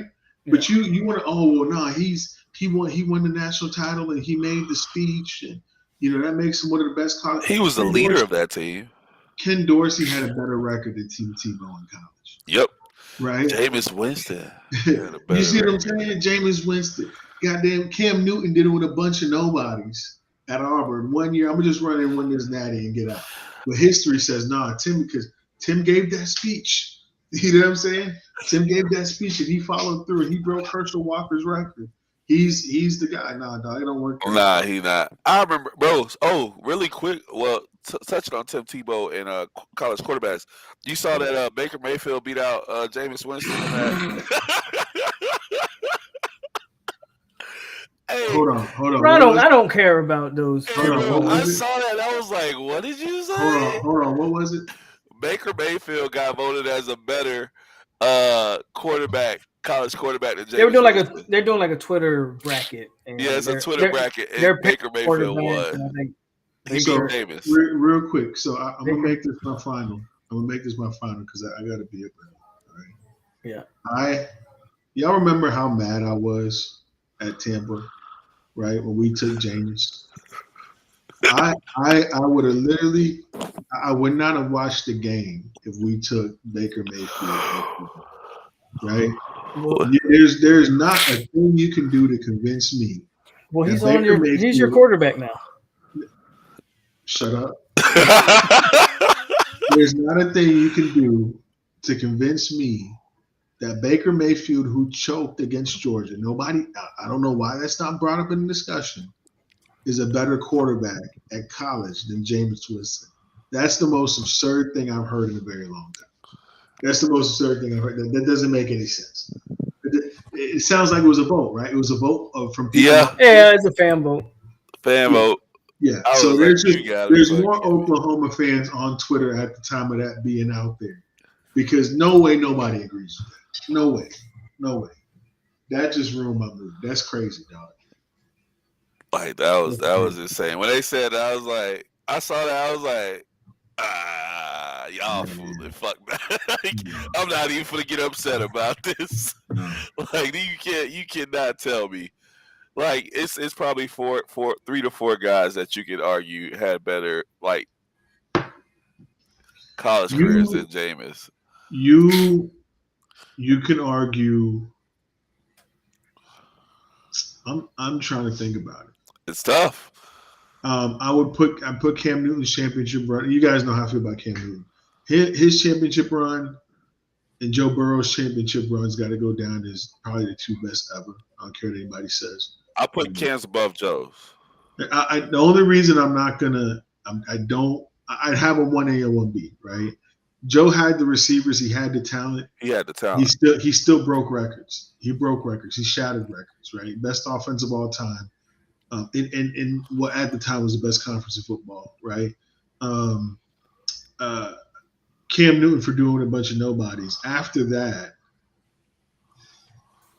we got to start talking. We got to bring in old school guys, right? Like Tommy Frazier and these guys. Tommy Frazier was crazy. I hated him. You know what I'm saying? But we got to. He took a national championship from us, didn't he? Was Baker Mayfield's career better than Pat? Nebraska ain't beat us. No, but they won it over us one year.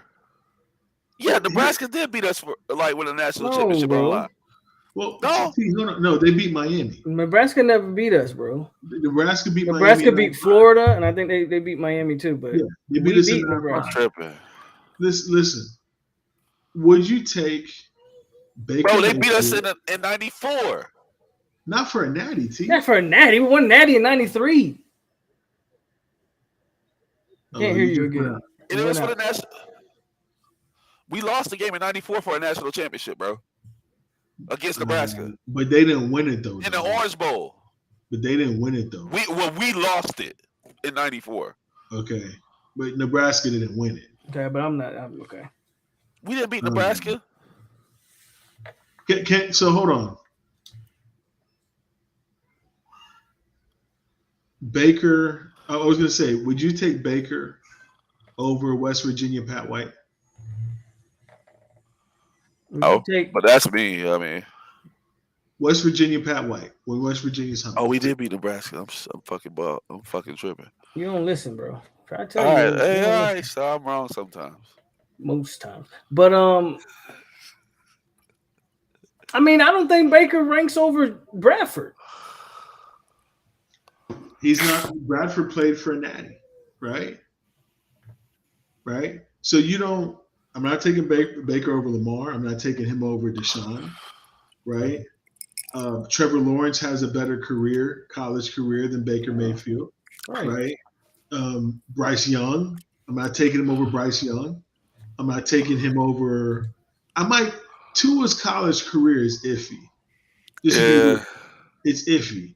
Mariota. I agree with that. I take Mariota over Baker. So Mariota, Jalen Hurts, we got to take Hurts over Baker. I think we talked about Manziel. Justin Fields. His career wasn't better than Justin Fields. Come on, man. Y'all don't. I was trying to go to sleep happy, bro. You know what I'm saying? I was really trying to be in a good mood, man. Goodness. Well, Terrence brought it up. So.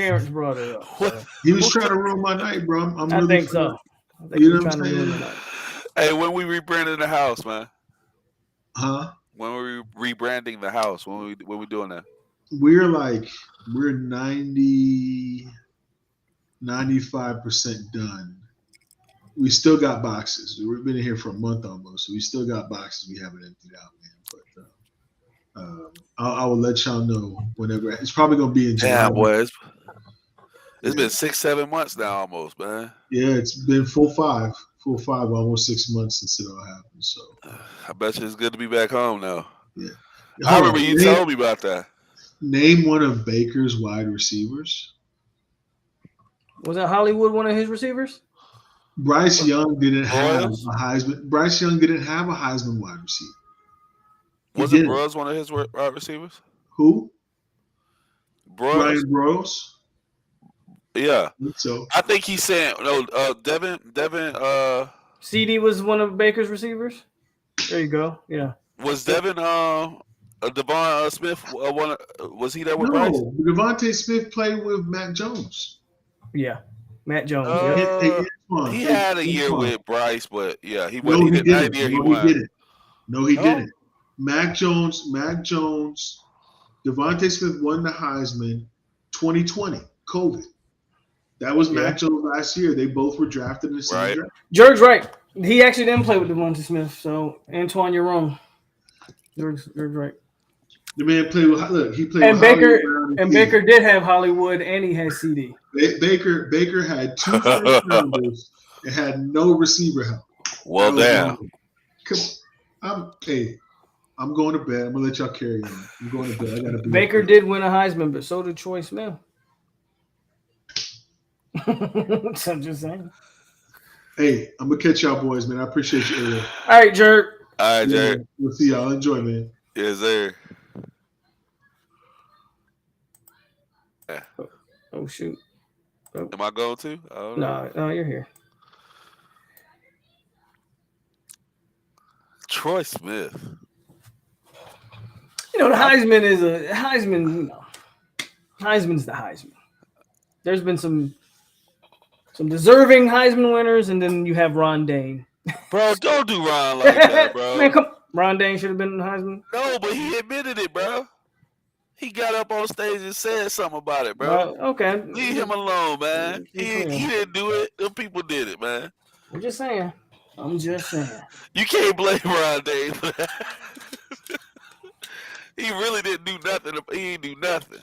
He's got up and he's like, I appreciate the other people who, and I know there's people who probably are more deserving than me or whatever he said. And he said what he had to say. Troy Smith for who? Or Gio. Hello? Gio.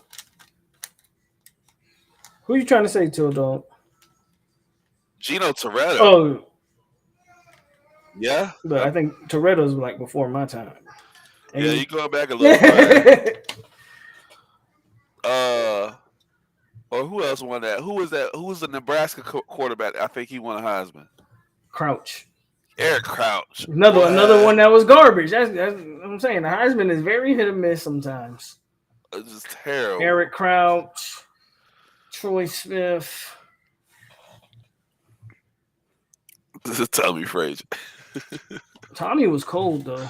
Tommy was probably before his time. It was before his time, man. Yeah, Tommy Frazier was cold though. But I mean, that's what you get with the guys back then. Like, even nowadays, like some guys are gonna win the Heisman just off. All right, I play for this school and I got the numbers and I got the hype machine behind me. Like, because there's no reason. I think Dalvin probably should have had a Heisman. Dalvin at least should have got invited. The fact that Dalvin wasn't he didn't even invite was. I was like, the disrespect. It was disrespectful. It was absolutely disrespectful. Like, I couldn't believe that. I was like, oh, how could you do that to Dalvin? He's a good guy. But they were talking about even going into the draft. What year is Gino Toretto play football, bro? Shit, 87? I don't freaking know. Was it that early? I don't know. He old as fuck.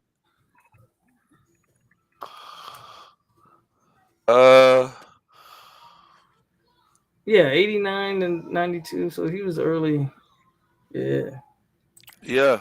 Won a Heisman in 92. Seriously? Sheesh. He won a Heisman in 92. Yeah, Mark Ingram's Heisman was kind of like interesting. But I mean, they were. I think that was a down Heisman year that year, too. They were a machine, too, though.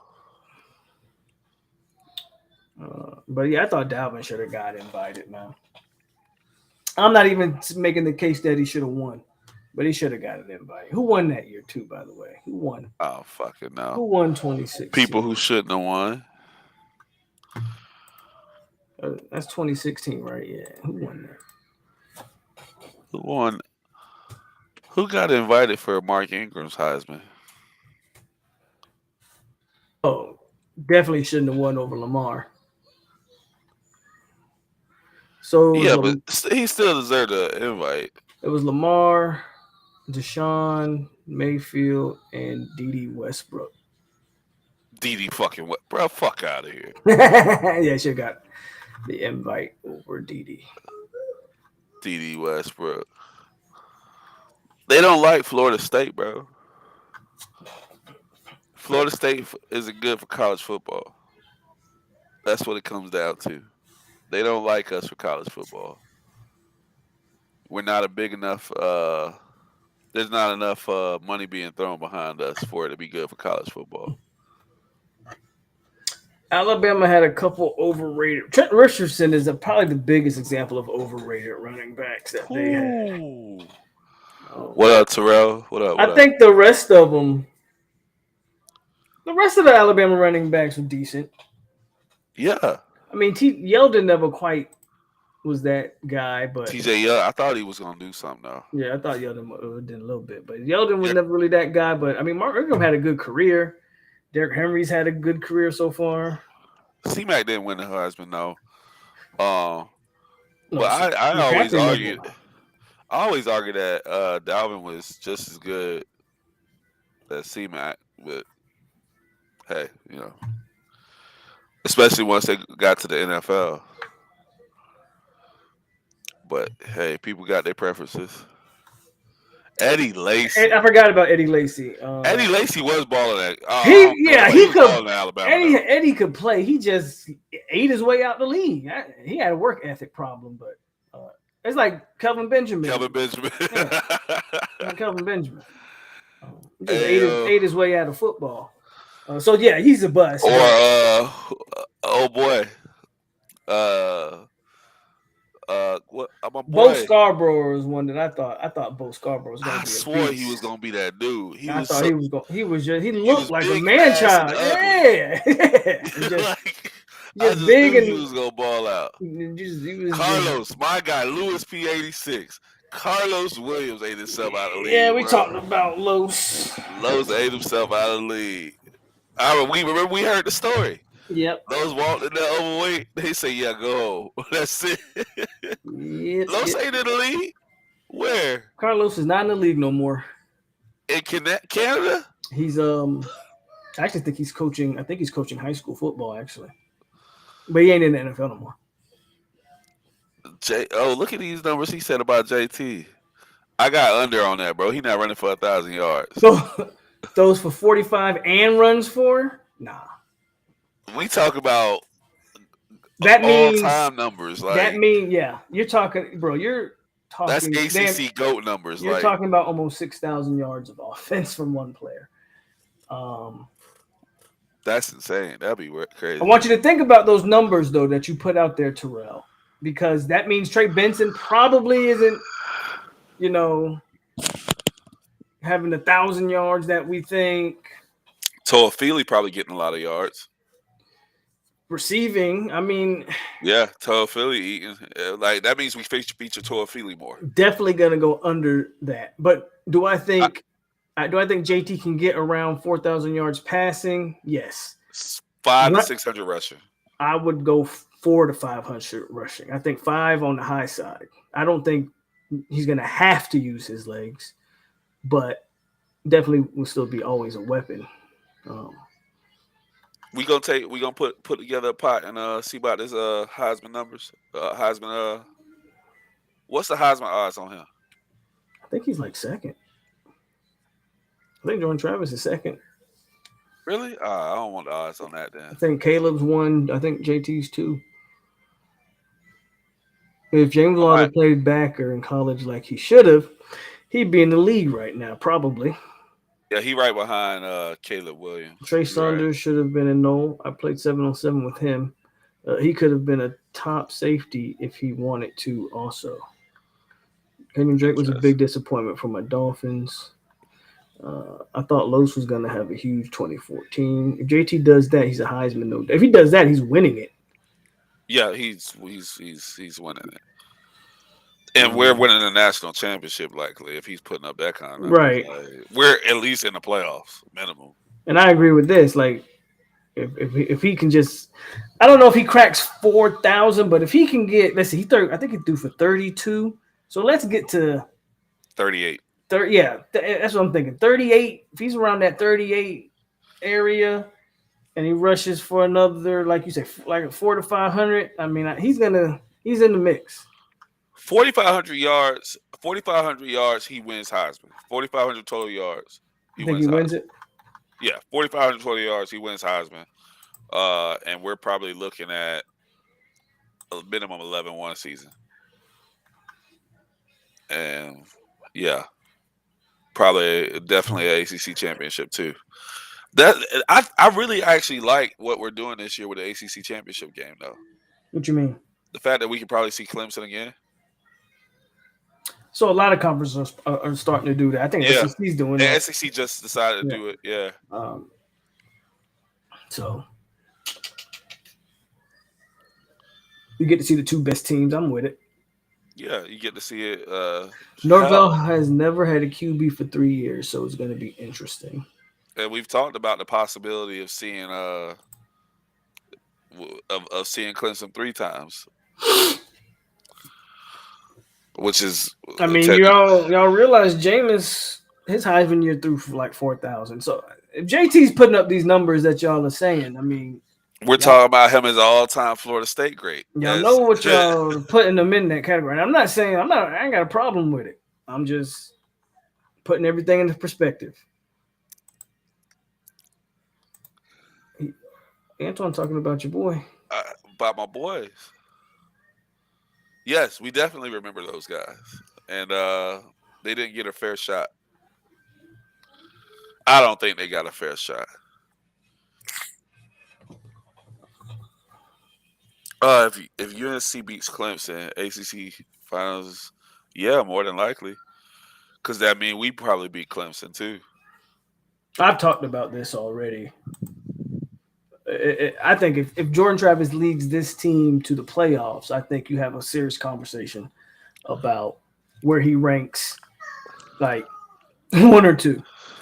So I got a question with that, and I know you said what you said, but doesn't that also mean some guys stepped up? Maybe Johnny Wilson. Of course, some guys stepped up, but like Johnny Wilson became a guy that we expected. Trey Benson vaulted himself in the top 3 running backs. Cool, that's all cool. Jameis Winston played on one of, if not the most talented college football teams ever. True. Charlie Ward, named some of the players on his team. Derrick Facts. Brooks, Marvin Jones. Chris Winkie had P-Dub. Chris Winkie's 3rd in my list anyway, so. He's 3rd on my list too, but my point is, let's not act like the 99 team wasn't super crazy talented as well. Darnell Dockett's on that team. Corey Simon's on that team. Peter Ward, Ron Dugans is on that team. We can go on and on. The point is anybody on this Florida State team going to be mentioned in the same category as Derrick Brooks, Marvin Jones, it's Jordan. Warwick Dunn? No, they're not. The only guy you're going to think of is Jordan. Yeah. Verse is going to have to go for 15 sacks for us to start talking about him in that same category as some of these guys.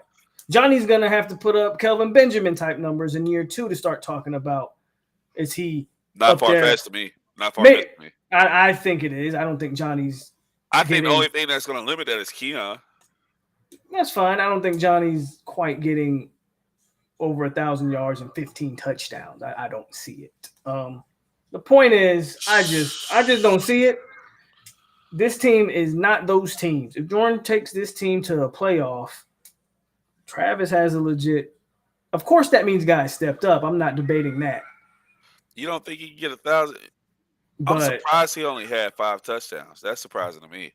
That's what I'm saying. So you look at the leaps we're talking about these guys making.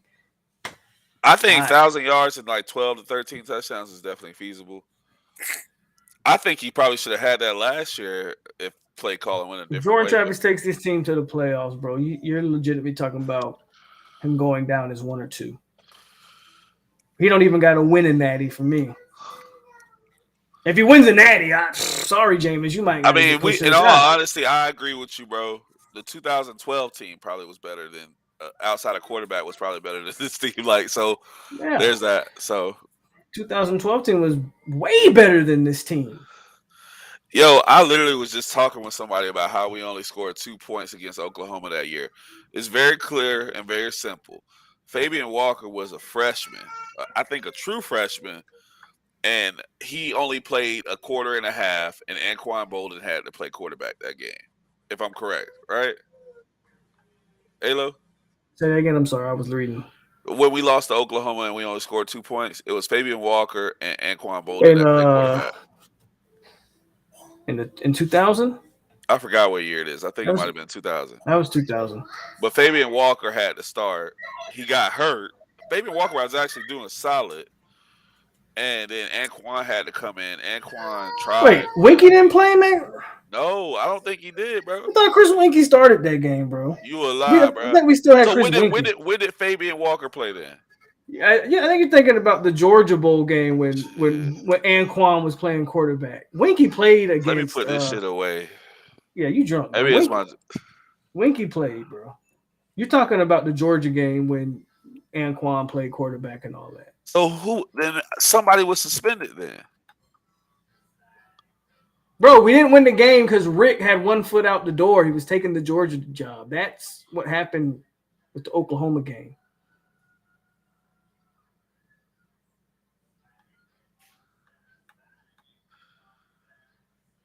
Damn.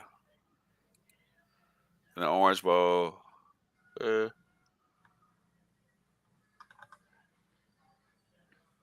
It was just ass. It was just trash. That's what happened. Defense played well, obviously. Well, let me just shut the fuck up. Nah. I think there was somebody suspended still, though. Rank our starting offensive weapons. When you say rank them, Tyler, what do you mean? Just like I'm going to be clear. Who's the starters or who's the better ones? Menace with Snoop was out. Yeah, Snoop. All right, thank you, guys. Somebody corrected me. It was only Snoop that was suspended. It doesn't even matter. Like I said, Rick had one foot out the door, so it didn't matter. Javon Walker dropped the TD. Yeah, sounds about right. But rank it. Who's the starters or? I'm not sure what he's asking. That's players? why I want him to clarify. We have a 1K tight end. Wow, I don't know about that. Definitely a 500-yard tight end, though. In terms of how important the guys will be on this offense. Not counting quarterbacks.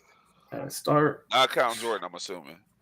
Well, he only put running back, wide receivers, and tight end. So at the end of the day, number one for you is who? Running back. Trey Benson, yeah. Trey Benson is number one. I got Johnny at number 2. Only because he has the rapport with Jordan. Keon has a chance of being the number 1 receiver. After that, I really think Jaheim Bell is going to have a huge impact on the way we run our offense. I've gotten to that point as far as like the weapons that we have.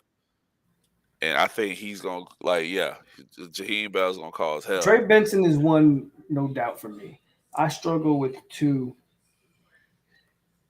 I struggle with everything after Trey because I think a lot of guys are interchangeable. And I don't want to leave Winston Wright, dude. Right. Could be a number 1 in a lot of places. A lot of the guys are interchangeable, so. Winston Wright's going to get his. As long as we're running the ball effectively, offense is going to do what the offense is going to do. I'm not worried. Dude, I was watching our offense sometimes, and there were plays, guys were so open, bro. Like, it was just like just wide the fuck open. And, I mean, I don't see that changing. I see it happen even more, if anything. Like, with the guys that we do have. I think I said this before, and I'll say this again. What I need to see from Jordan, the difference between us being a 10-2 team this year, or whatever, or maybe just an ACC championship appearance, and actually winning the ACC and maybe a college football playoff. You know what the difference is? It's going to be. I need to see that Jordan Travis I saw against Florida in every game, where you refuse to lose. You will not lose a game. I need Jordan Travis to play like that for a season. If he plays like that against NC State, we don't lose that game. I need Jordan Travis to be, I am not losing. That's who he was in that game. In that Florida game, he said, I'm not losing this game. So the other side to that coin is, what do you need to see from your coach, bro?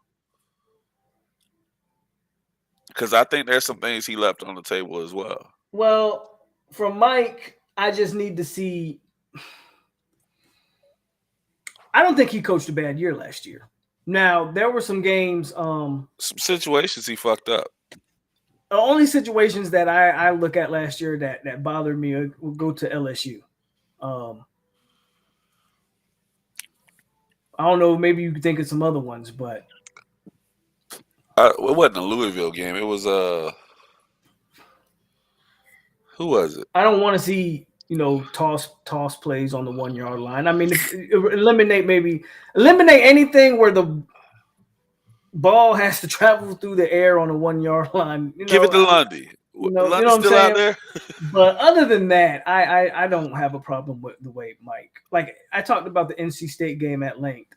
We can blame. Y'all can pass the blame around whoever. Go watch the drops in that game. That game was called nicely. The plays were there, and all they did was drop passes all night. So we can blame Mike Norvell.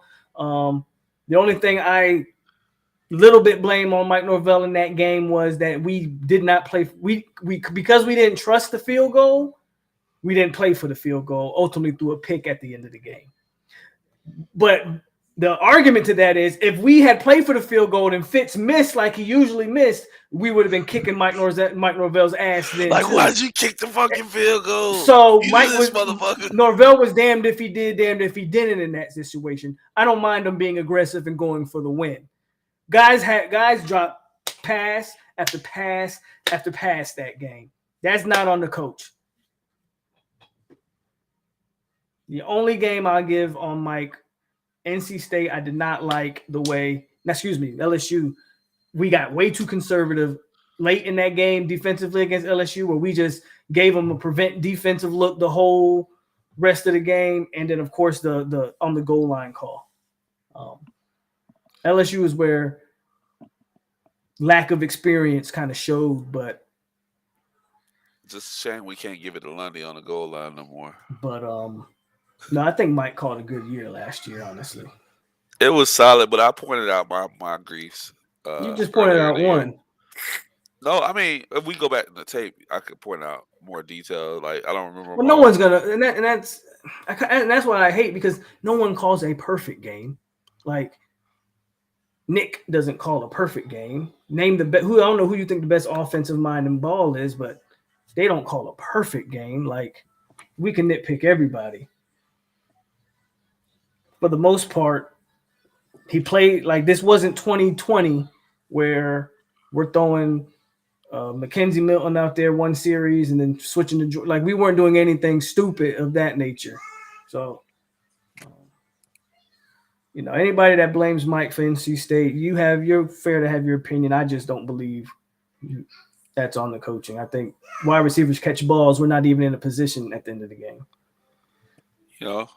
When I'm right, I'm right. If Verse was healthy against Wake, it's a different game. They couldn't block. Verse wasn't healthy. I think if Lovett was healthy. And Lovett wasn't healthy in that game. So, I think it just added up for me that we went we were 4-0 and we lost them 3 games. We lost those 3 games, and I was not happy. It pissed me off. Like, we should have won NC State. Okay. Definitely should have won NC State. We should have beat Clemson in my mind. Wake Forest, we had no business losing that game.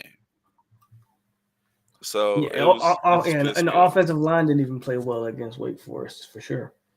I think Robert Scott was hurt in that game. Wake Forest was right after Louisville, wasn't it? Boston College. We blew out Boston College. Blew out Boston College before we got them. Because you remember everybody got hurt in Louisville. That's when Robert Scott got hurt against Louisville. Fabo got hurt. Verse got hurt. Jordan Travis got hurt. Yeah, and then Burst didn't play against Boston College, but he tried to come back against Wake Forest, but he was still hurt. Yeah, I think he played like 15 snaps or something. Yeah, he didn't play very much. And I just knew after we had lost to Clemson, I was like, our season's about to spiral down. Like, we finna get blown out against Georgia Tech, Miami. No, hell no. But I felt like we were in that point because we had seen our seasons happen that way, bro. There's no way I knew we were losing Georgia Tech. Miami was interesting, but on paper, I just didn't think Miami was a threat because they had looked so bad. Even when we lost those 3 games, I felt fairly good the rest of the way. I think if we get it done versus LSU, the team will ride it all year, and it will just be up to the coaches to prevent a letdown.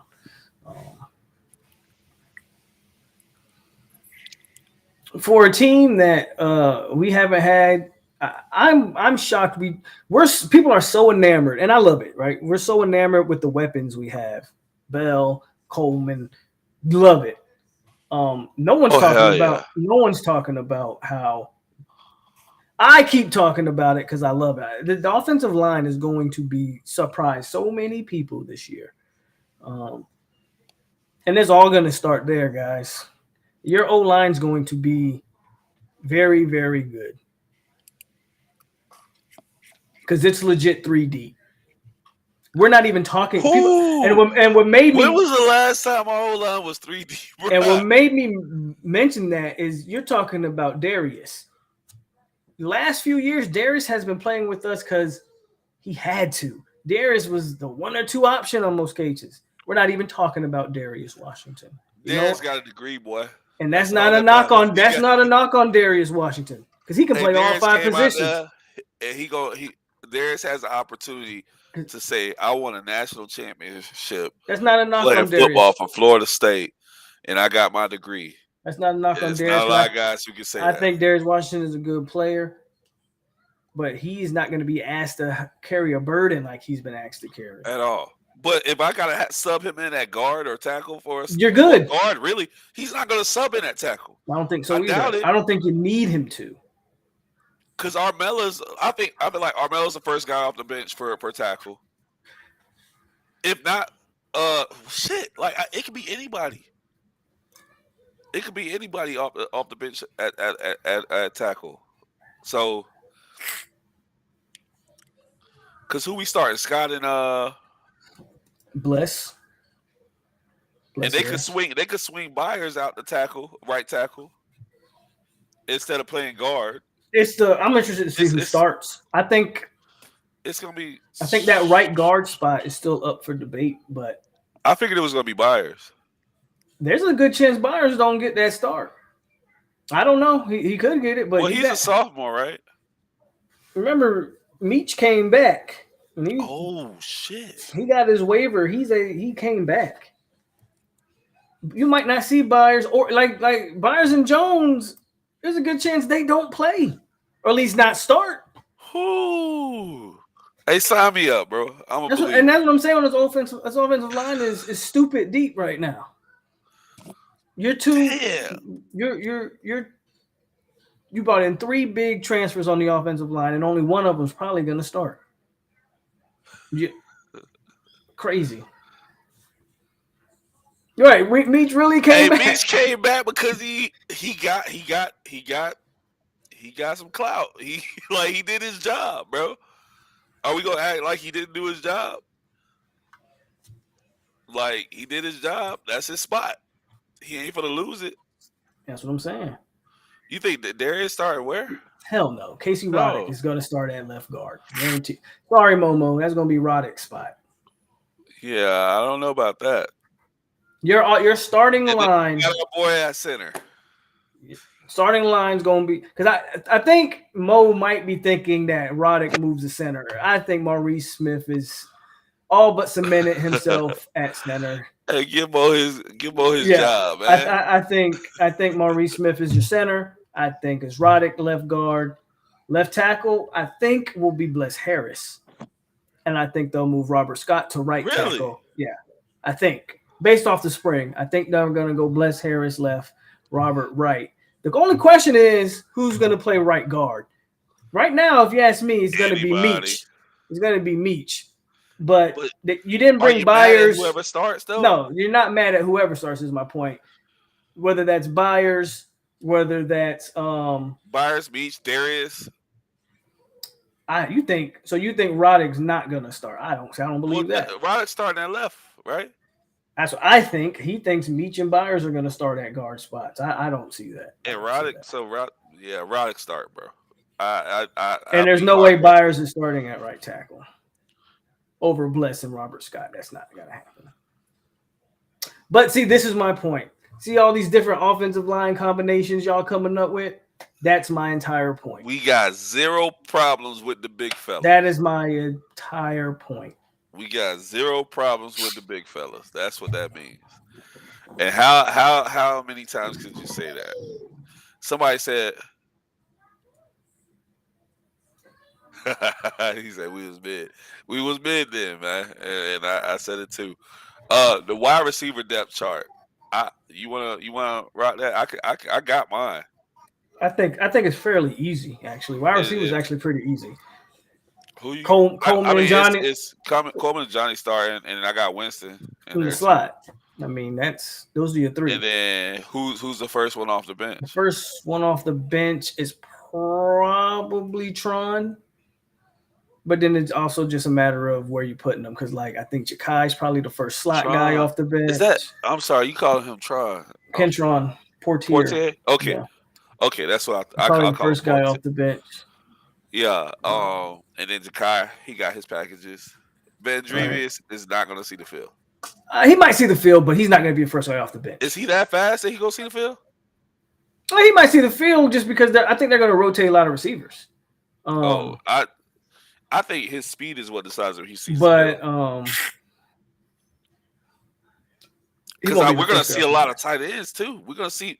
I feel like we're going to see 3 to 4 tight ends. Davis. Tron is not a slot receiver. Will you see some formations with Tron, who's 6'3", Coleman at 6'4", and Johnny at 6'7" on the field? Sure, you will see that. Hey, is Williamson? Tron will not be the first guy in the slot. No, it'll be Winston Wright for sure. Hey, who was that kid? Man, I didn't really like him at all. Oh shit, we should actually have Destin Hill too. Who was that kid? I don't think we see Destin Hill though. Who was the kid? I just hated seeing him do the jet sweeps and all these No. It was another guy. That's the only guy. Started with a W. Williamson. Oh yeah, he was hurt in the spring, so I don't know where Williamson kind of lies on the depth chart. Boy, I hated seeing him. He's an interesting guy. We didn't even think about Hakeem. Hakeem's another guy. I don't know where he lines. I think they'll ease Hakeem into there. I don't know. Deuce Spence. God damn. Boy. Now that's a guy. Boy. That's a guy we don't see. I don't think you don't see Deuce. I don't think so. At all? I said this before. I think the Deuce experiment is over. I said this after spring. I think the Deuce Span experiment is over. So Hakeem's ahead of Deuce. When I watched the spring game and Deuce Span didn't get any real burn, that told me everything I needed to know. Damn. When they were targeting Vendrevious Jacobs and Hakeem Williams over Deuce Span in the spring, maybe that was, I don't know. I'm like Lewis. The clock is ticking on Deuce. I have zero expectations of Deuce Span. My other thing is we're gonna see 4 different tight ends, bro. Deuce Span's a redshirt junior, by the way, but again, I still think he was a sophomore last year. But I look, if you think Deuce is gonna whatever, cool. I have no expectations. I don't know that we don't, but I mean I wouldn't be surprised. I have no expectations on Deuce Span. Zero. So at tight end, it's Bell, the big country motherfucker. It's Bell, Morlock, and Biscuit and Douglas. Yeah. What about where does Burrell come in? Is he going to play this year? I'm surprised Burrell didn't transfer. I He's back in the wide receiver room for what that's Oh, worth. oh. Yeah, Joshua Burrell's back in the wide receiver room. What about He said move span do the Ermon Lane thing, move him to safety. Hey, why not? Hey, we need one. Why Hey, not? put him out there. Let's go. Why not? But what about Big Country, Courtney? I think that he's going to be a true freshman, a redshirt freshman. Don't need to rush them when you got those other three guys ahead of them. Okay. Because Bell probably goes pro next year, right? He goes pro next year. Yeah, I think Bell's a one and done guy. Morlock. I think Morlock stays for both of his years. Yeah. And then Douglas is Douglas. I don't see him as a pro tight end. He's probably a nice guy to have. Yeah, he's a nice guy to have. Yeah. He could make a special teams career if anything. For sure. Because he's borderline off. He's like tight. He's a 270. Yeah, he put on 30 pounds and figure out something. He can play on special teams as an offensive lineman. He could be a guard or something. Yeah, I mean that's going to be for a zone team, a zone blocking team. That's going to be the thing, Briley. Like, not everybody's going to be happy. That's just the nature of the beast. The question is who has patience and who doesn't. And I think they'll get opportunities to show who they are, though. Those guys, everybody's going to get an opportunity to show who they are, even if they're not getting 100 touches each. Like, they're going to get an opportunity to show who they are when they get the ball. Like, they're going to get one-on-one situations where, hey. Antoine makes a great point. Morlock is back next year. Landon Thomas is coming. We're probably going to get a commitment from Fox, who's another tight end, 4-star. There's a chance. I've been saying move Courtney to linebacker, though, but nobody listened to me. They put that big motherfucker back there. And you know what's crazy? I don't know if you've ever watched Brian Courtney. He's actually athletic. He can run. I heard it, and I saw his tape, and I was like, only thing about his tape, I was just like, everybody just looked really tight. Smaller. Yeah, he was just the biggest dude on the field. He was the biggest, most athletic person, but it doesn't mean he wasn't athletic. The dude's got good hips. Move him to backer. Can he play safety? Because Antoine makes a great point. Landon Thomas is going to play year one as a freshman, for sure. Oh, yeah. He's going to see the field. You got to put that guy on the field. Brian Courtney Jabril Powers is the other one that might not. Hey, that's weird. I had to refocus my camera just then. I saw that. I was like, you were doing this joint here. Yeah, it had to refocus. That was weird. Bruh, I don't care. Hey, I don't give a damn. I don't tackle. Right. At this point, I'm so sick of the Randy specials and every unrated linebacker. I'm so tired of Terrell Powers, bro. I just mentioned him. He probably kind of buried there too. With Landon Thomas. Remember, I saw him, bro. I saw him at Duncanville, bro. They weren't even getting on the ball. It was weird. Yeah. So but we took him to get Early. Him and Early are like best friends. Him and Early was a package deal. Which is so crazy, bro, because we got guys like Early sitting buried on the depth chart right now. Mm-hmm. And I think Early's going to be a dog. And Early was a 4-star. I think Early's going to be a dog. I thought he was good enough. I figured he was going to play to get year 2. I think next year he's going to start. Where? Jalen Early? Wait, 2023 season? Next year, not this season. Next year, not this season coming up. No, when Meach and all these boys leave, Early will be. So if that's the case, you're talking about Armella, Early, and old boy, the freshman coming in starting. Simmons might see now. If you know Atkins, I think Simmons is coming with that kind of height. We'll see what happens with him because if you know Atkins, he's going to go. Sapp. Atkins is going to go to the portal. Sapp at center. Sapp didn't look good at center during the spring. No? But okay. He did. But he's still young, still growing. But peace out, Till Dog. Powers does have upside. He'll see the field before Courtney. All right, if we get Baker, he's starting day 1. Not to mention the guys we're going after right now, like in this class coming up. Like, No, I think our O-line is in great hands. I agree. Yeah, there's no reason. The problem in 2024 is everything else skips a beat, I think. Yeah, quarterback is going to be where we gotta figure it unproven. out. Probably running backs probably still be solid, but receivers going to be a bit 'Cause interesting. Cam's there. We probably Cam's still there. Receivers going to be interesting in 2024. I mean, I'm not worried about young. Hakeem, It's going to be young talent, but people who have to prove themselves. yeah, people got to prove themselves. But who? I mean, look at how we defensively is going to be something else, boy. Because I don't know who's playing linebacker for you in 2024. I'm just tell you that right now. I'm hoping Luke. I'm hoping it's Blake and somebody else, Baby but Luke. I don't know. I don't know who it's going to be. His name is not Blake. It's Baby Luke. I have no idea who's going to be. I want him to get 30 tackles a game like Luke did. I don't know who's going to be in your D tackle room in 2024. I don't know none of that.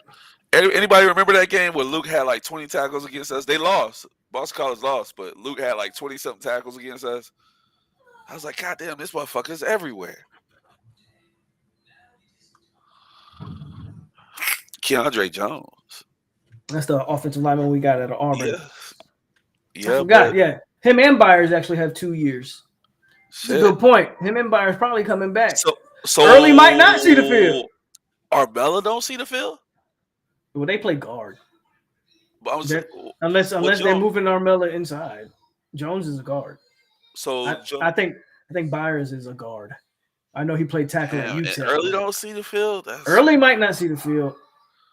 But Armella, I think. I really liked watching him play. I think the tackles next in 2024. I think the tackles could be Simmons and Armella. Though I think, again, if you follow Atkins, he doesn't like to put those young offensive linemen out there. He don't give a fuck. It's who's best. Who's gonna do what I need. If you watch Atkins, you don't like to put his young offensive linemen out there. So. He's the closest coach that we have to Mickey Andrews on this squad as far as like how they coach it.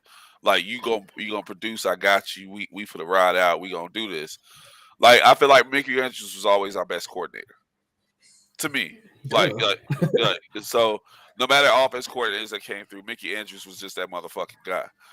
And I think like the whole squad buys in the entire team, not just the offensive lineman. I feel like the team buys into who Atkins is as well. So it's good to see, man. It's good to have an assistant coach like that. Everybody loves, the guy you love to hate. We ain't gonna say his name because it's gonna bring up bad things. I don't want to talk about him. Who do I love to hate? I don't hate nobody. All right. Who do I love to hate? Nobody, man. Hey, so what'd you say? What's up, man? You all right? I'm just reading this comment. I'm trying to figure out who I love to hate. Odell? I don't hate Odell. I'm tired of y'all saying that. He from Polk County too, bro. Why you? I don't hate Odell. I didn't even have to say it. I'm honest. I'm honest about Odell. Anybody that says I hate Odell, I simply ask you one question.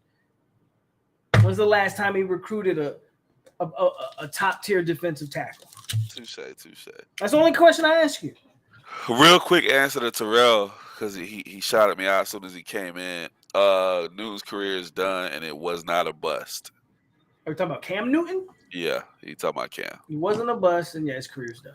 That's my guy, bro. That's my guy. I'm a Panthers fan. That's my guy. He had a great career.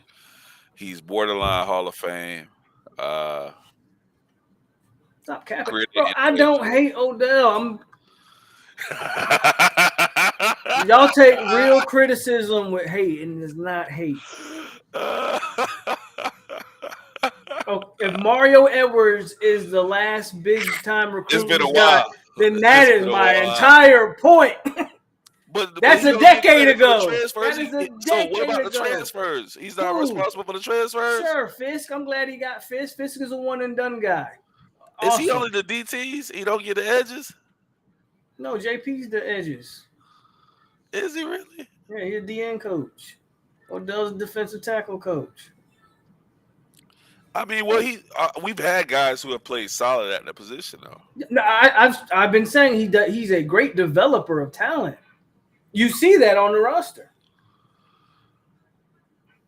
This is actually not a bad. But see, we say this every year. 2 years ago, it was if Odell can get your boy that ended up going to Tennessee West. Last year was if your boy can get the he did get him. You're right.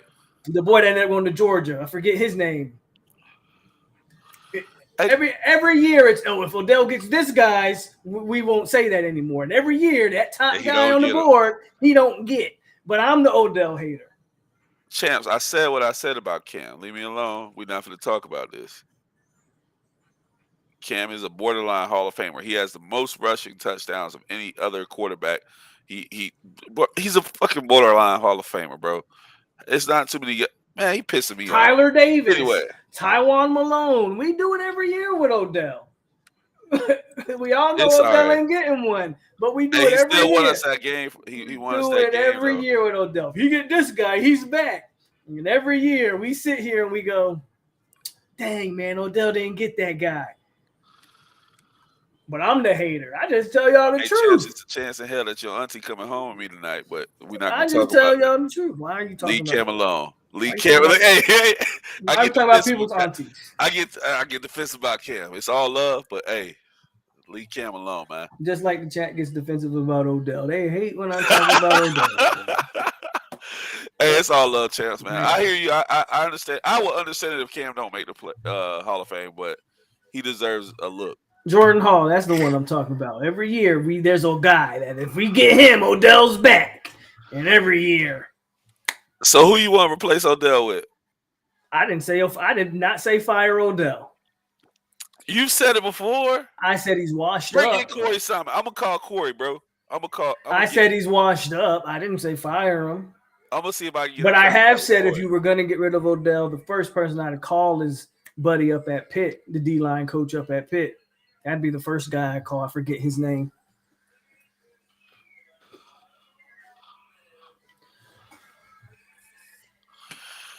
Wait, Corey Simon is a senator?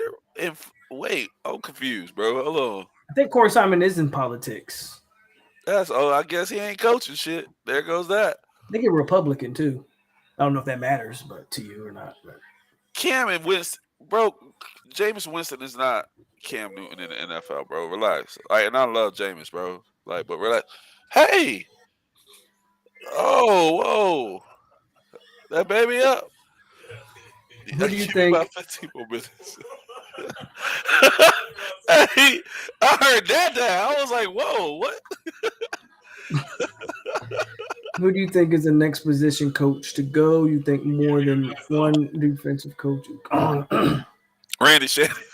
It needs to be Randy. Randy Shannon. It needs to be.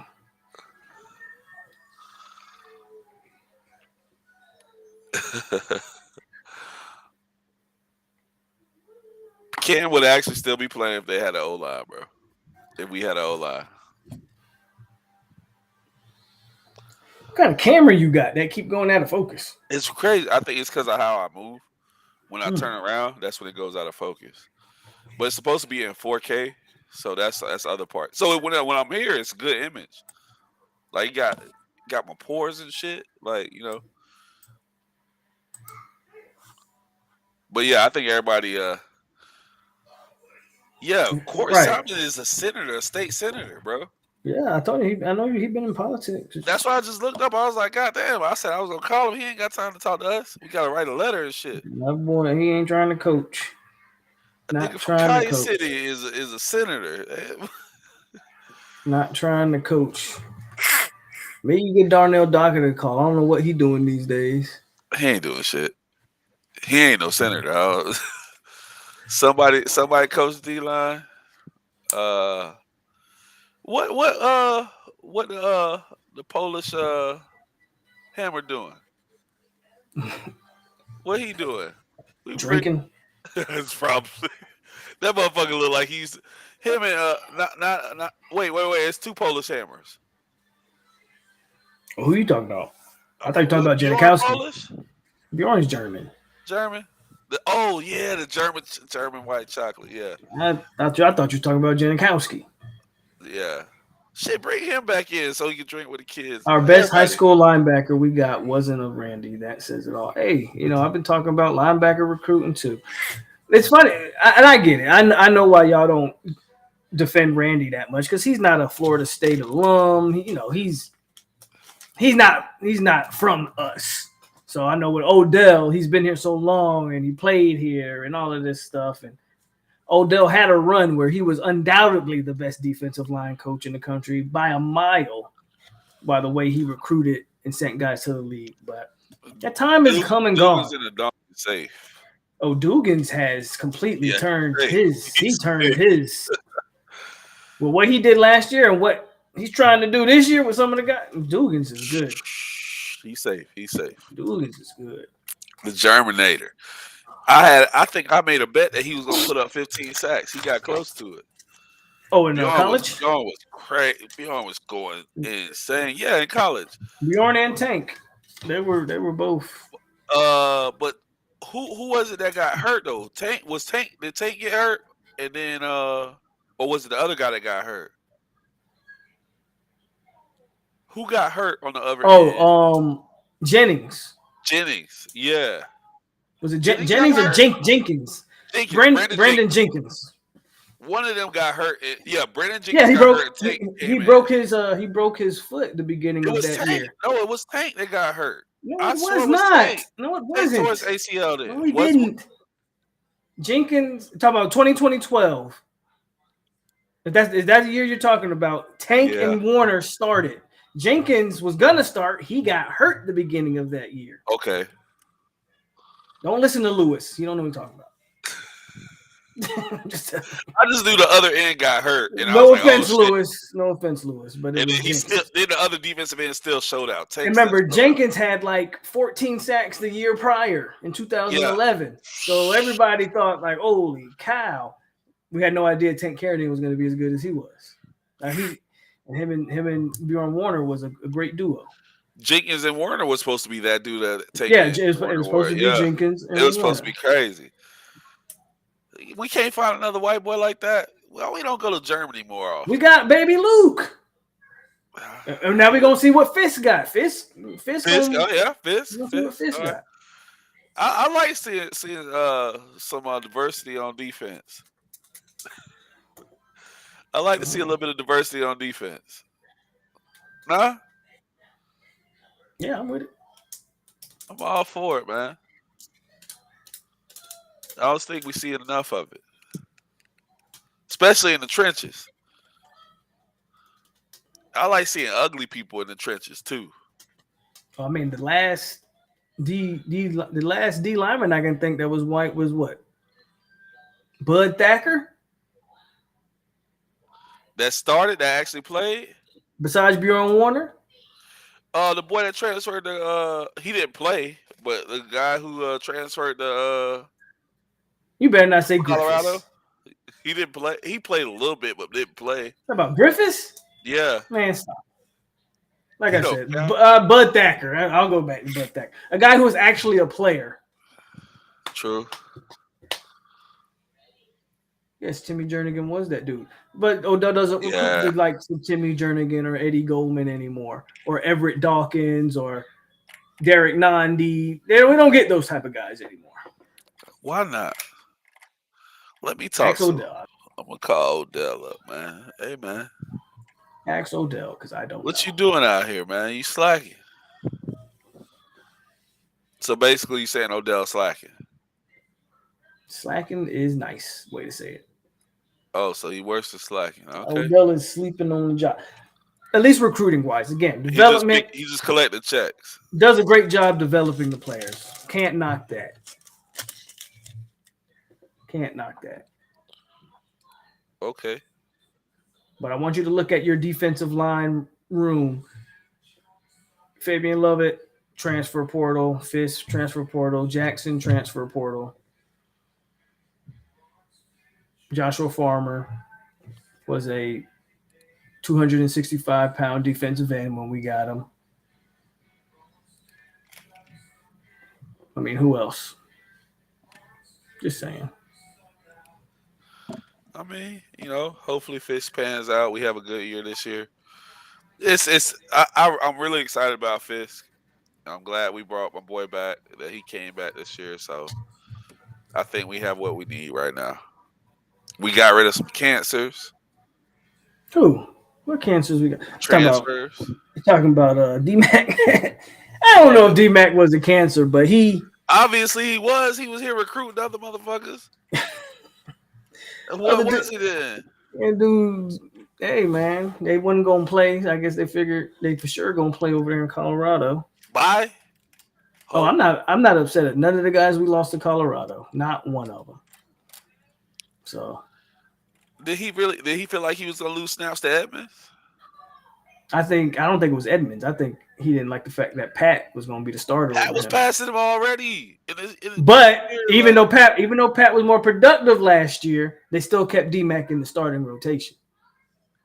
I think it was pretty apparent that Pat was going to pass him for real this year. Exactly. And I don't think he liked that. Because I ain't seen nothing from Edmonds that said he better than D-Mac. But who's Antoine talking about right now? I think the freshman we got. Oh, he's talking about KJ Sampson, who is a 4-star. But we'll see what KJ turns out to be. I think he's actually a pretty good player.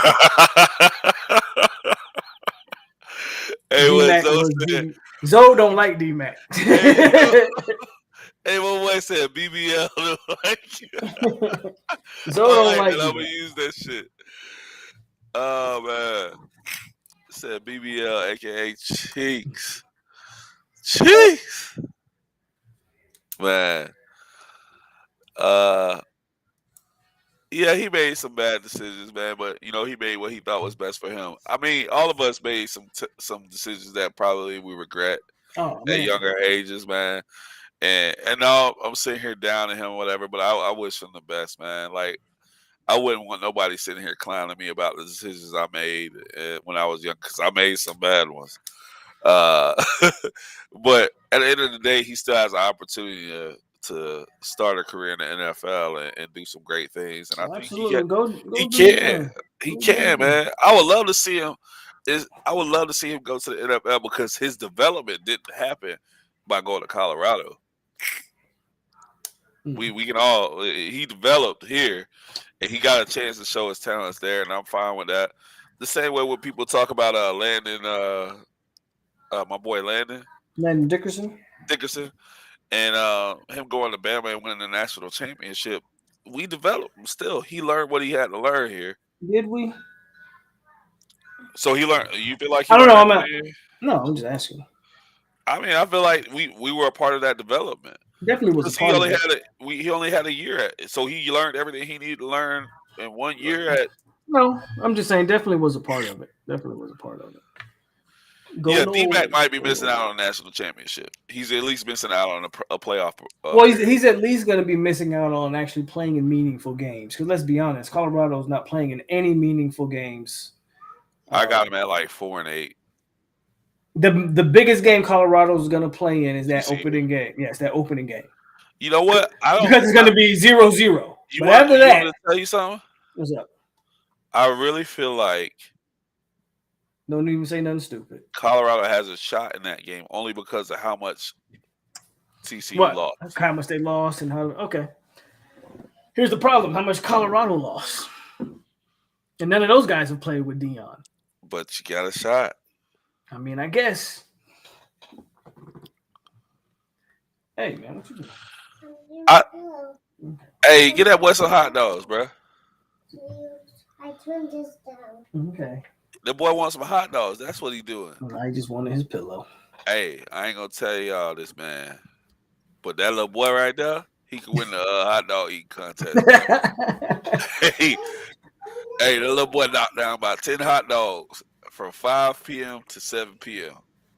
Just saying. The biggest problem with D-Mac's move, if we're being honest, sure, he's going to go there and he's going to start. But what's behind D-Mac?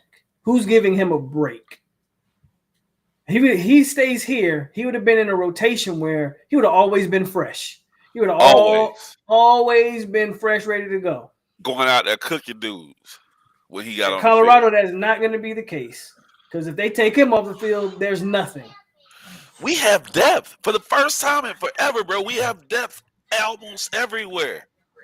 It's insane. Linebacker and safety are the only places we worried. I'm not too worried about backer as long as it stays healthy. Safety, you worried? Yeah, safety. I've been worried, but we'll see what happens there. I think AZ is going to make that move, which I'll be a little less worried if he makes that move. Didn't TCU lose a lot of guys in the trenches too? I felt like they had seniors. I felt like last year was a culmination of a good of good guys developing and a great coach coming in for TCU. Like he had guys who were experienced players who came in, bought into the system, and he was a good enough coach for them to be where they were. That is not a crazy prediction. That is crack. The joke. Crack. Like that. Crack. Is it crack you're smoking? That is. Terrell, I can't even. I ain't used this one in a while, Terrell, but if shut that up. I want to hear that shit. Shut that shit up. Oh, I hear that shit. Oh boy. Yeah, Terrell's passion bedtime. Yeah, I remember Savell Smalls. That boy, he hasn't had any production in college yet. Weren't we supposed to get him? When Willie was recruiting him, but he ended up going to Washington, and now he's in Colorado. But again, he was a 5-star. Deion, but right? Well, I don't want to know if he followed Deion, but he means he went in there for Colorado. Deion. I guess, but he wasn't doing anything in Washington. I think he has like 2 sacks his entire college career so far. Hey, Jedi. Jit had about 10 all beef hot dogs, bro. Hey, and it was like a 2-hour span. I was like, hey, if he gonna eat them, he can have whatever he want. Once again, man, thanks for showing up. Of course. Thanks for showing up because everybody had a good time. Everybody loves this guy's kids, man. If anybody want to tell you something about this guy right here, man, he knows Florida State football, but he raises some good kids too. Everybody was, they were so. His daughter's so amazing. She was so sweet. I was like, well, damn, okay, great. She is great. Goddamn. She was asking me who he was. Like I was like, damn, father of the year, I guess. Hey, I just do what I can.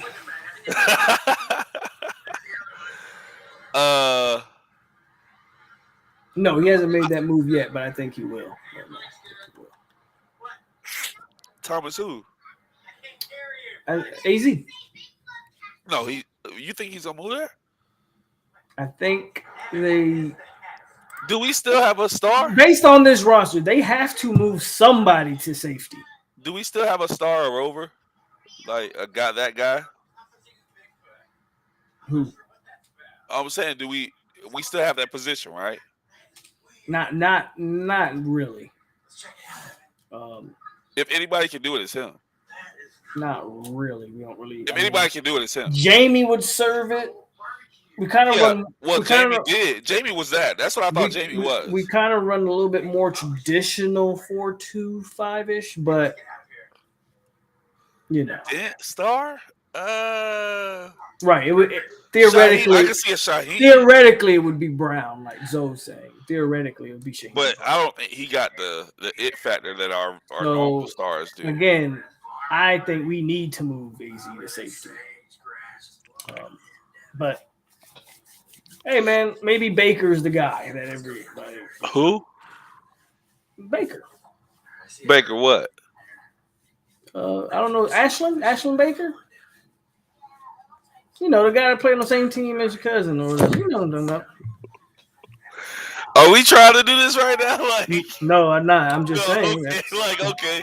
I just wanted to be sure we're not trying to do this right now. That's what the depth chart. That's what the depth chart's gonna say. Because I remember I don't care about saying what I said to you. Huh? I don't care about saying that out loud. I don't care about saying it out loud either. what I said to you, I feel like, some people talked about stuff that they didn't really know about and just wanted to have a conversation. So, I mean, we'll see what happens with that. Not confident in it, but I like to see the kid do well. we'll see. He has the physical attributes. I would really like if AZ got up in there, though. That's the preference for everybody, I think. I think everybody would like to see it because I think we have enough depth at corner that it could be okay.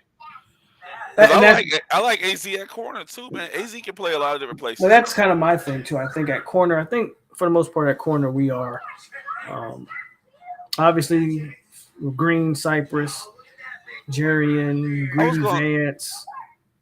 Go ahead. I was going to ask you about Cypress and his ability to fit into that type of role. No? Like safety? No, like a star role. Like nickel? Yeah. Maybe. I don't know if he's ever played it, huh? Is he physical enough? I don't know if he's physical enough. Yeah, I don't know either. I'll be honest with you, I didn't watch him at Virginia like that. I just know he graded out really high, and I'm interested to see how he transitions.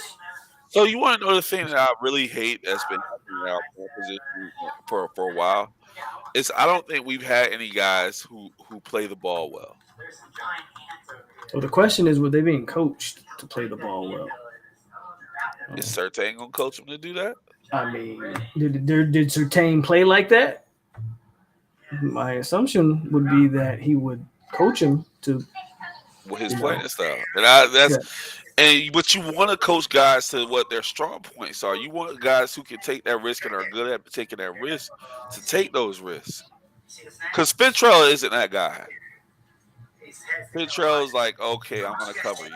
Okay, so who's the last guy that we've had like that then? Shit. Well, so then you kind of answer your own question. Like, there's a reason why you ain't been seeing it. I mean, we saw Ramsey. Like Ramsey. Okay, but like Ramsey's Ramsey though. Like who? What other guys have we had that you say? I feel like Darby was good at it. Yeah, bro. You're talking. But that's how far I'm going back. Yeah, oh, you're right. So I mean, that comes to the point of we just haven't had that guy at that position. That doesn't mean we haven't had guys, because there's a guy. Who was it that made some really good picks recently? Asante? Asante is a ball. Asante would be the last guy that we had like that. But I don't think he was given those. I think based upon the coverages that we played, he wasn't really. Well, the fact that Asante didn't have the opportunities because why would you throw to him when he was the only guy in the secondary worth it? And then Asante went to the league and just started snatching shit too. Yeah, because Asante's the last guy you really had like that. We had a guy. Asante's the one reminder of how fucking old I am to me. Like, yeah, remember that video I sent you? Because we watched his daddy too. No, remember that video I sent you? I sent y'all when he was playing AAU basketball. No, I don't remember that.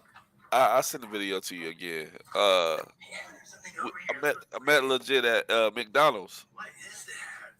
We was at McDonald's and he was like, "Oh yeah, I'm Asante Samuel." So I'm like, "All right." He was like, "You can hoop?"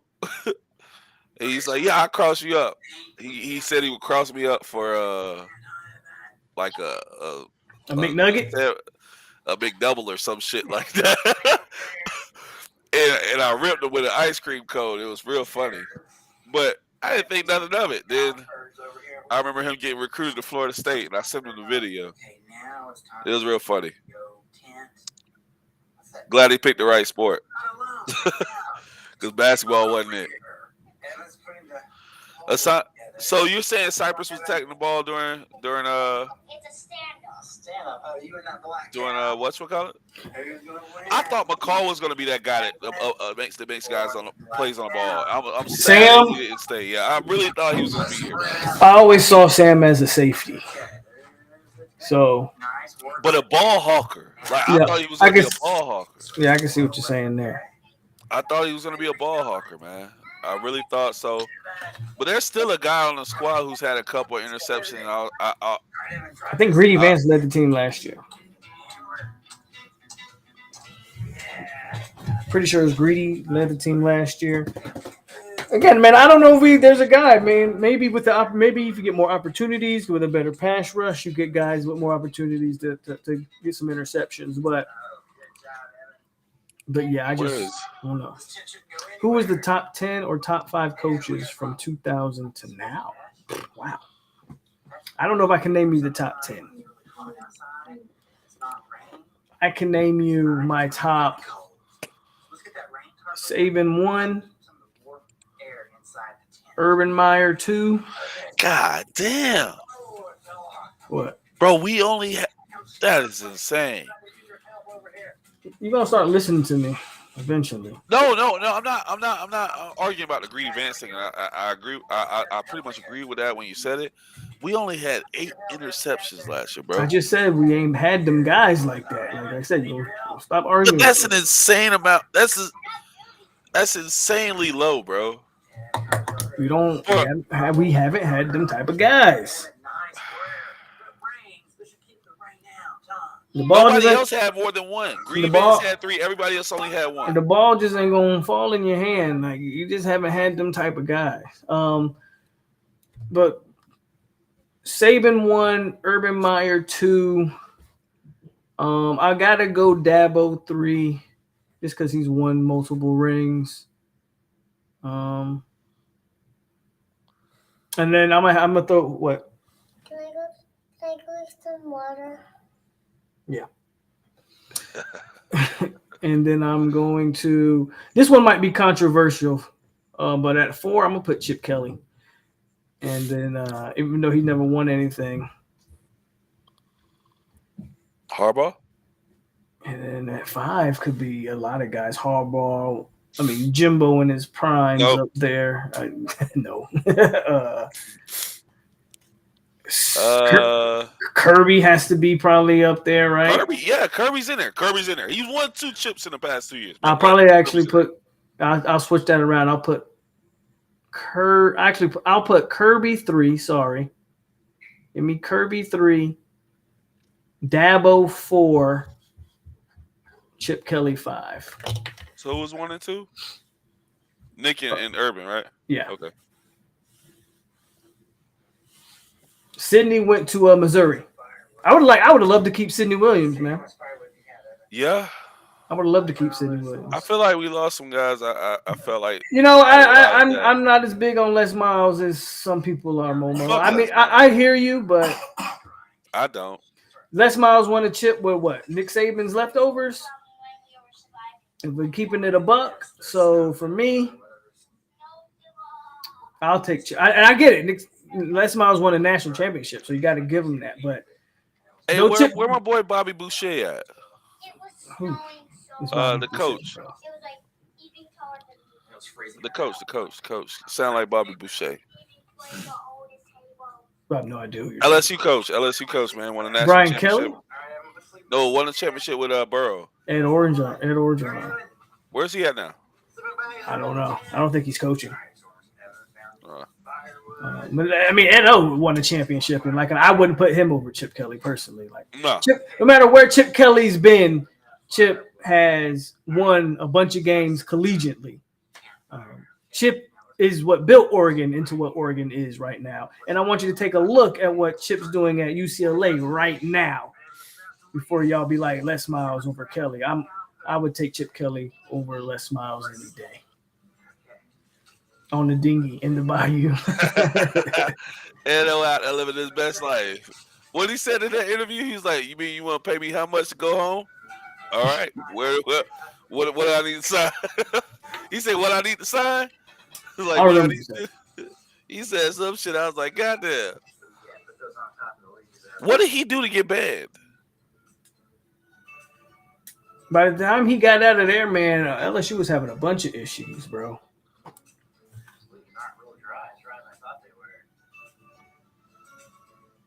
Man, fuck Georgia. I think I'm worried about Georgia. Y'all have a very talented team in Athens, and I'm still not afraid to see my boys go up against anybody, bro. I'm confident that my quarterback's gonna bring it. What's over or under Florida have a better season than Miami? Over whatever you thought it would have been. So you think Florida will have That a was a better real season than question? Miami? Oh, Florida? Yeah. You think they have a better season than Miami? Yeah. I think Miami should be embarrassed if that happens. They should. Because Florida is they not it. Oh, they got that boy at quarterback. Hold on. What's the start with an M last name? Mertz, Murder Mertz out there. Graham Mertz. Maybe that changes things. Where are we at? We had 3 hours. 3 hours. 3.5. I came in late, so I lost all concept of Yeah, that. I think you've been here for about an hour. I think something right around there. Oh man, They got air conditioner helmets for Orlando. It don't matter. okay, Terrell's just. Yep, that's it. Terrell's letting I me heard know. Destin Hill's Time going to to be playing go. for Florida State. What? Remember when Destin Hill used to end the conversation? Dustin Hill used to end these things. You bring up Dustin Hill, and it was time to end it. Conversation, bro. He's a Florida State. That dude Seminole, actually has a number. He He's actually has a jersey. He's got a roster spot. He's taking He's going to classes. see the freaking What is field. We're in the twilight zone, bro. Talking about Bro, Dustin Hill. We about to win a national championship, We used bro. to bring up Dustin Hill, and that was the cue to turn this thing off. And now he's actually a real life individual. But Antoine, you got a point right there. Talent carried both of those teams.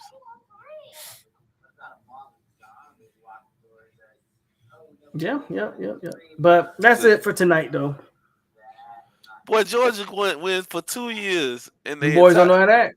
Boy, in the past, since Surfer Boy been alive, You don't know how old he is. I'm willing to put some money on. He could be 50. Bro, he could be, but I'm pretty sure he's not over 40. Surfer Boy, you over 40, my guy? I need to know. I'm just saying, like it's not too many people saw because what 84 is when Herschel Walker led them to that national championship. Okay, I'm asking you how old you are. You say he's over 40. You over 40? I don't believe you. I think So you're he fucking lying. might have seen all of Georgia's I championships. think so. You saw. It was 80. Yeah, it's Nah, 80, bro, he is not. Bro, I don't fucking believe it.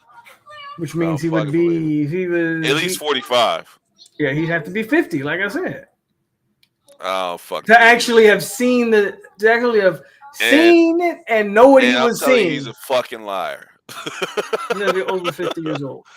He gotta be over 50 to have seen that game, bro. And if they won in 1980, nah, bro, I don't believe you. Fuck out of here. I know you suffered through some years. I seen Herschel break loose against South Carolina. Anybody can say that shit. Ain't nobody. I seen it too. I watch highlights too, motherfucker. Fuck all that. Fuck all that. I watch highlights too. I saw fucking Deion doing some insane shit. I saw fucking what's the boy name? I can go back in time too. I seen highlights. You ain't said shit to me. But it's all right, bro. If you've seen it, you've seen it. Congratulations. You got to see your team come full culmination. Because them boys was garbage for some years. Couldn't win shit. And when they got a chance to win some shit, they fucked it up. So I'm just saying, y'all Kirby Smart's doing stuff that Mark Richt couldn't do. And I can give him that credit, bro. Kirby Smart is a top 5 coach right now, hands down. And since in all honesty, we're talking about Deion robbing us blind, bro. See, he just saying shit. Hey, I'm glad you watching my boy channel. Make sure you like, subscribe, all that. Everybody hit the like button before you walk out the door. Make sure you subscribe too. If you want to be a member of the tribe, Surfer Boy, please do so. Reading off a script. I don't need the script, man. I know what it is. he talking nonsense. Let's pay the bills. There you go. Right now. You want to talk nonsense? We can talk about paying the bills. Because, Deion's not robbing us blind. Deion getting some guys that he's gonna get because guys want to go where Flash is, and that's fine. We'll take the guys who want to come play at Florida State, but guess what? We're looking at a top 10 class next year, which is what we need. As long as we push in our top 10 classes, guess what? Florida State is going to be a national championship contender moving forward as long as that's happening. Well, damn. Terrence just ended it like that. So, unless y'all got anything else, we did a good 3 hour and 30 minutes. I'm done for the night. It's a pleasure as always. Yes, sir. And, catch y'all next time. Terrell, appreciate your input. Hey, Surfer Boy, y'all still going to be trash, bro. Man, we're not going to keep arguing with Surfer Boy. I like it, though, man. I like that. I like that energy you just brought, man. I like to see the guys who on top. I like to see those guys. Because guess what? He came here because he's worried. I think it's in the back of his head. I think he's here because he likes me. But he's hearing those murmurs. He's hearing all that shit. Ah, shit. Florida State building something, man. Florida State got something going on, man. Ah, shit. They think Florida State about to win. They think they can compete. Ah, now let me go talk some shit. Well, hey, my boy, get some sleep. Yeah, you. I know he can't hear me. But all right, y'all. All right, T. Appreciate you. All right, man. Y'all take it easy. Yes, sir. All love. I'll let y'all later. All right, my boy. And as always, stay classy, Seminoles, and we are out here. Go Noles.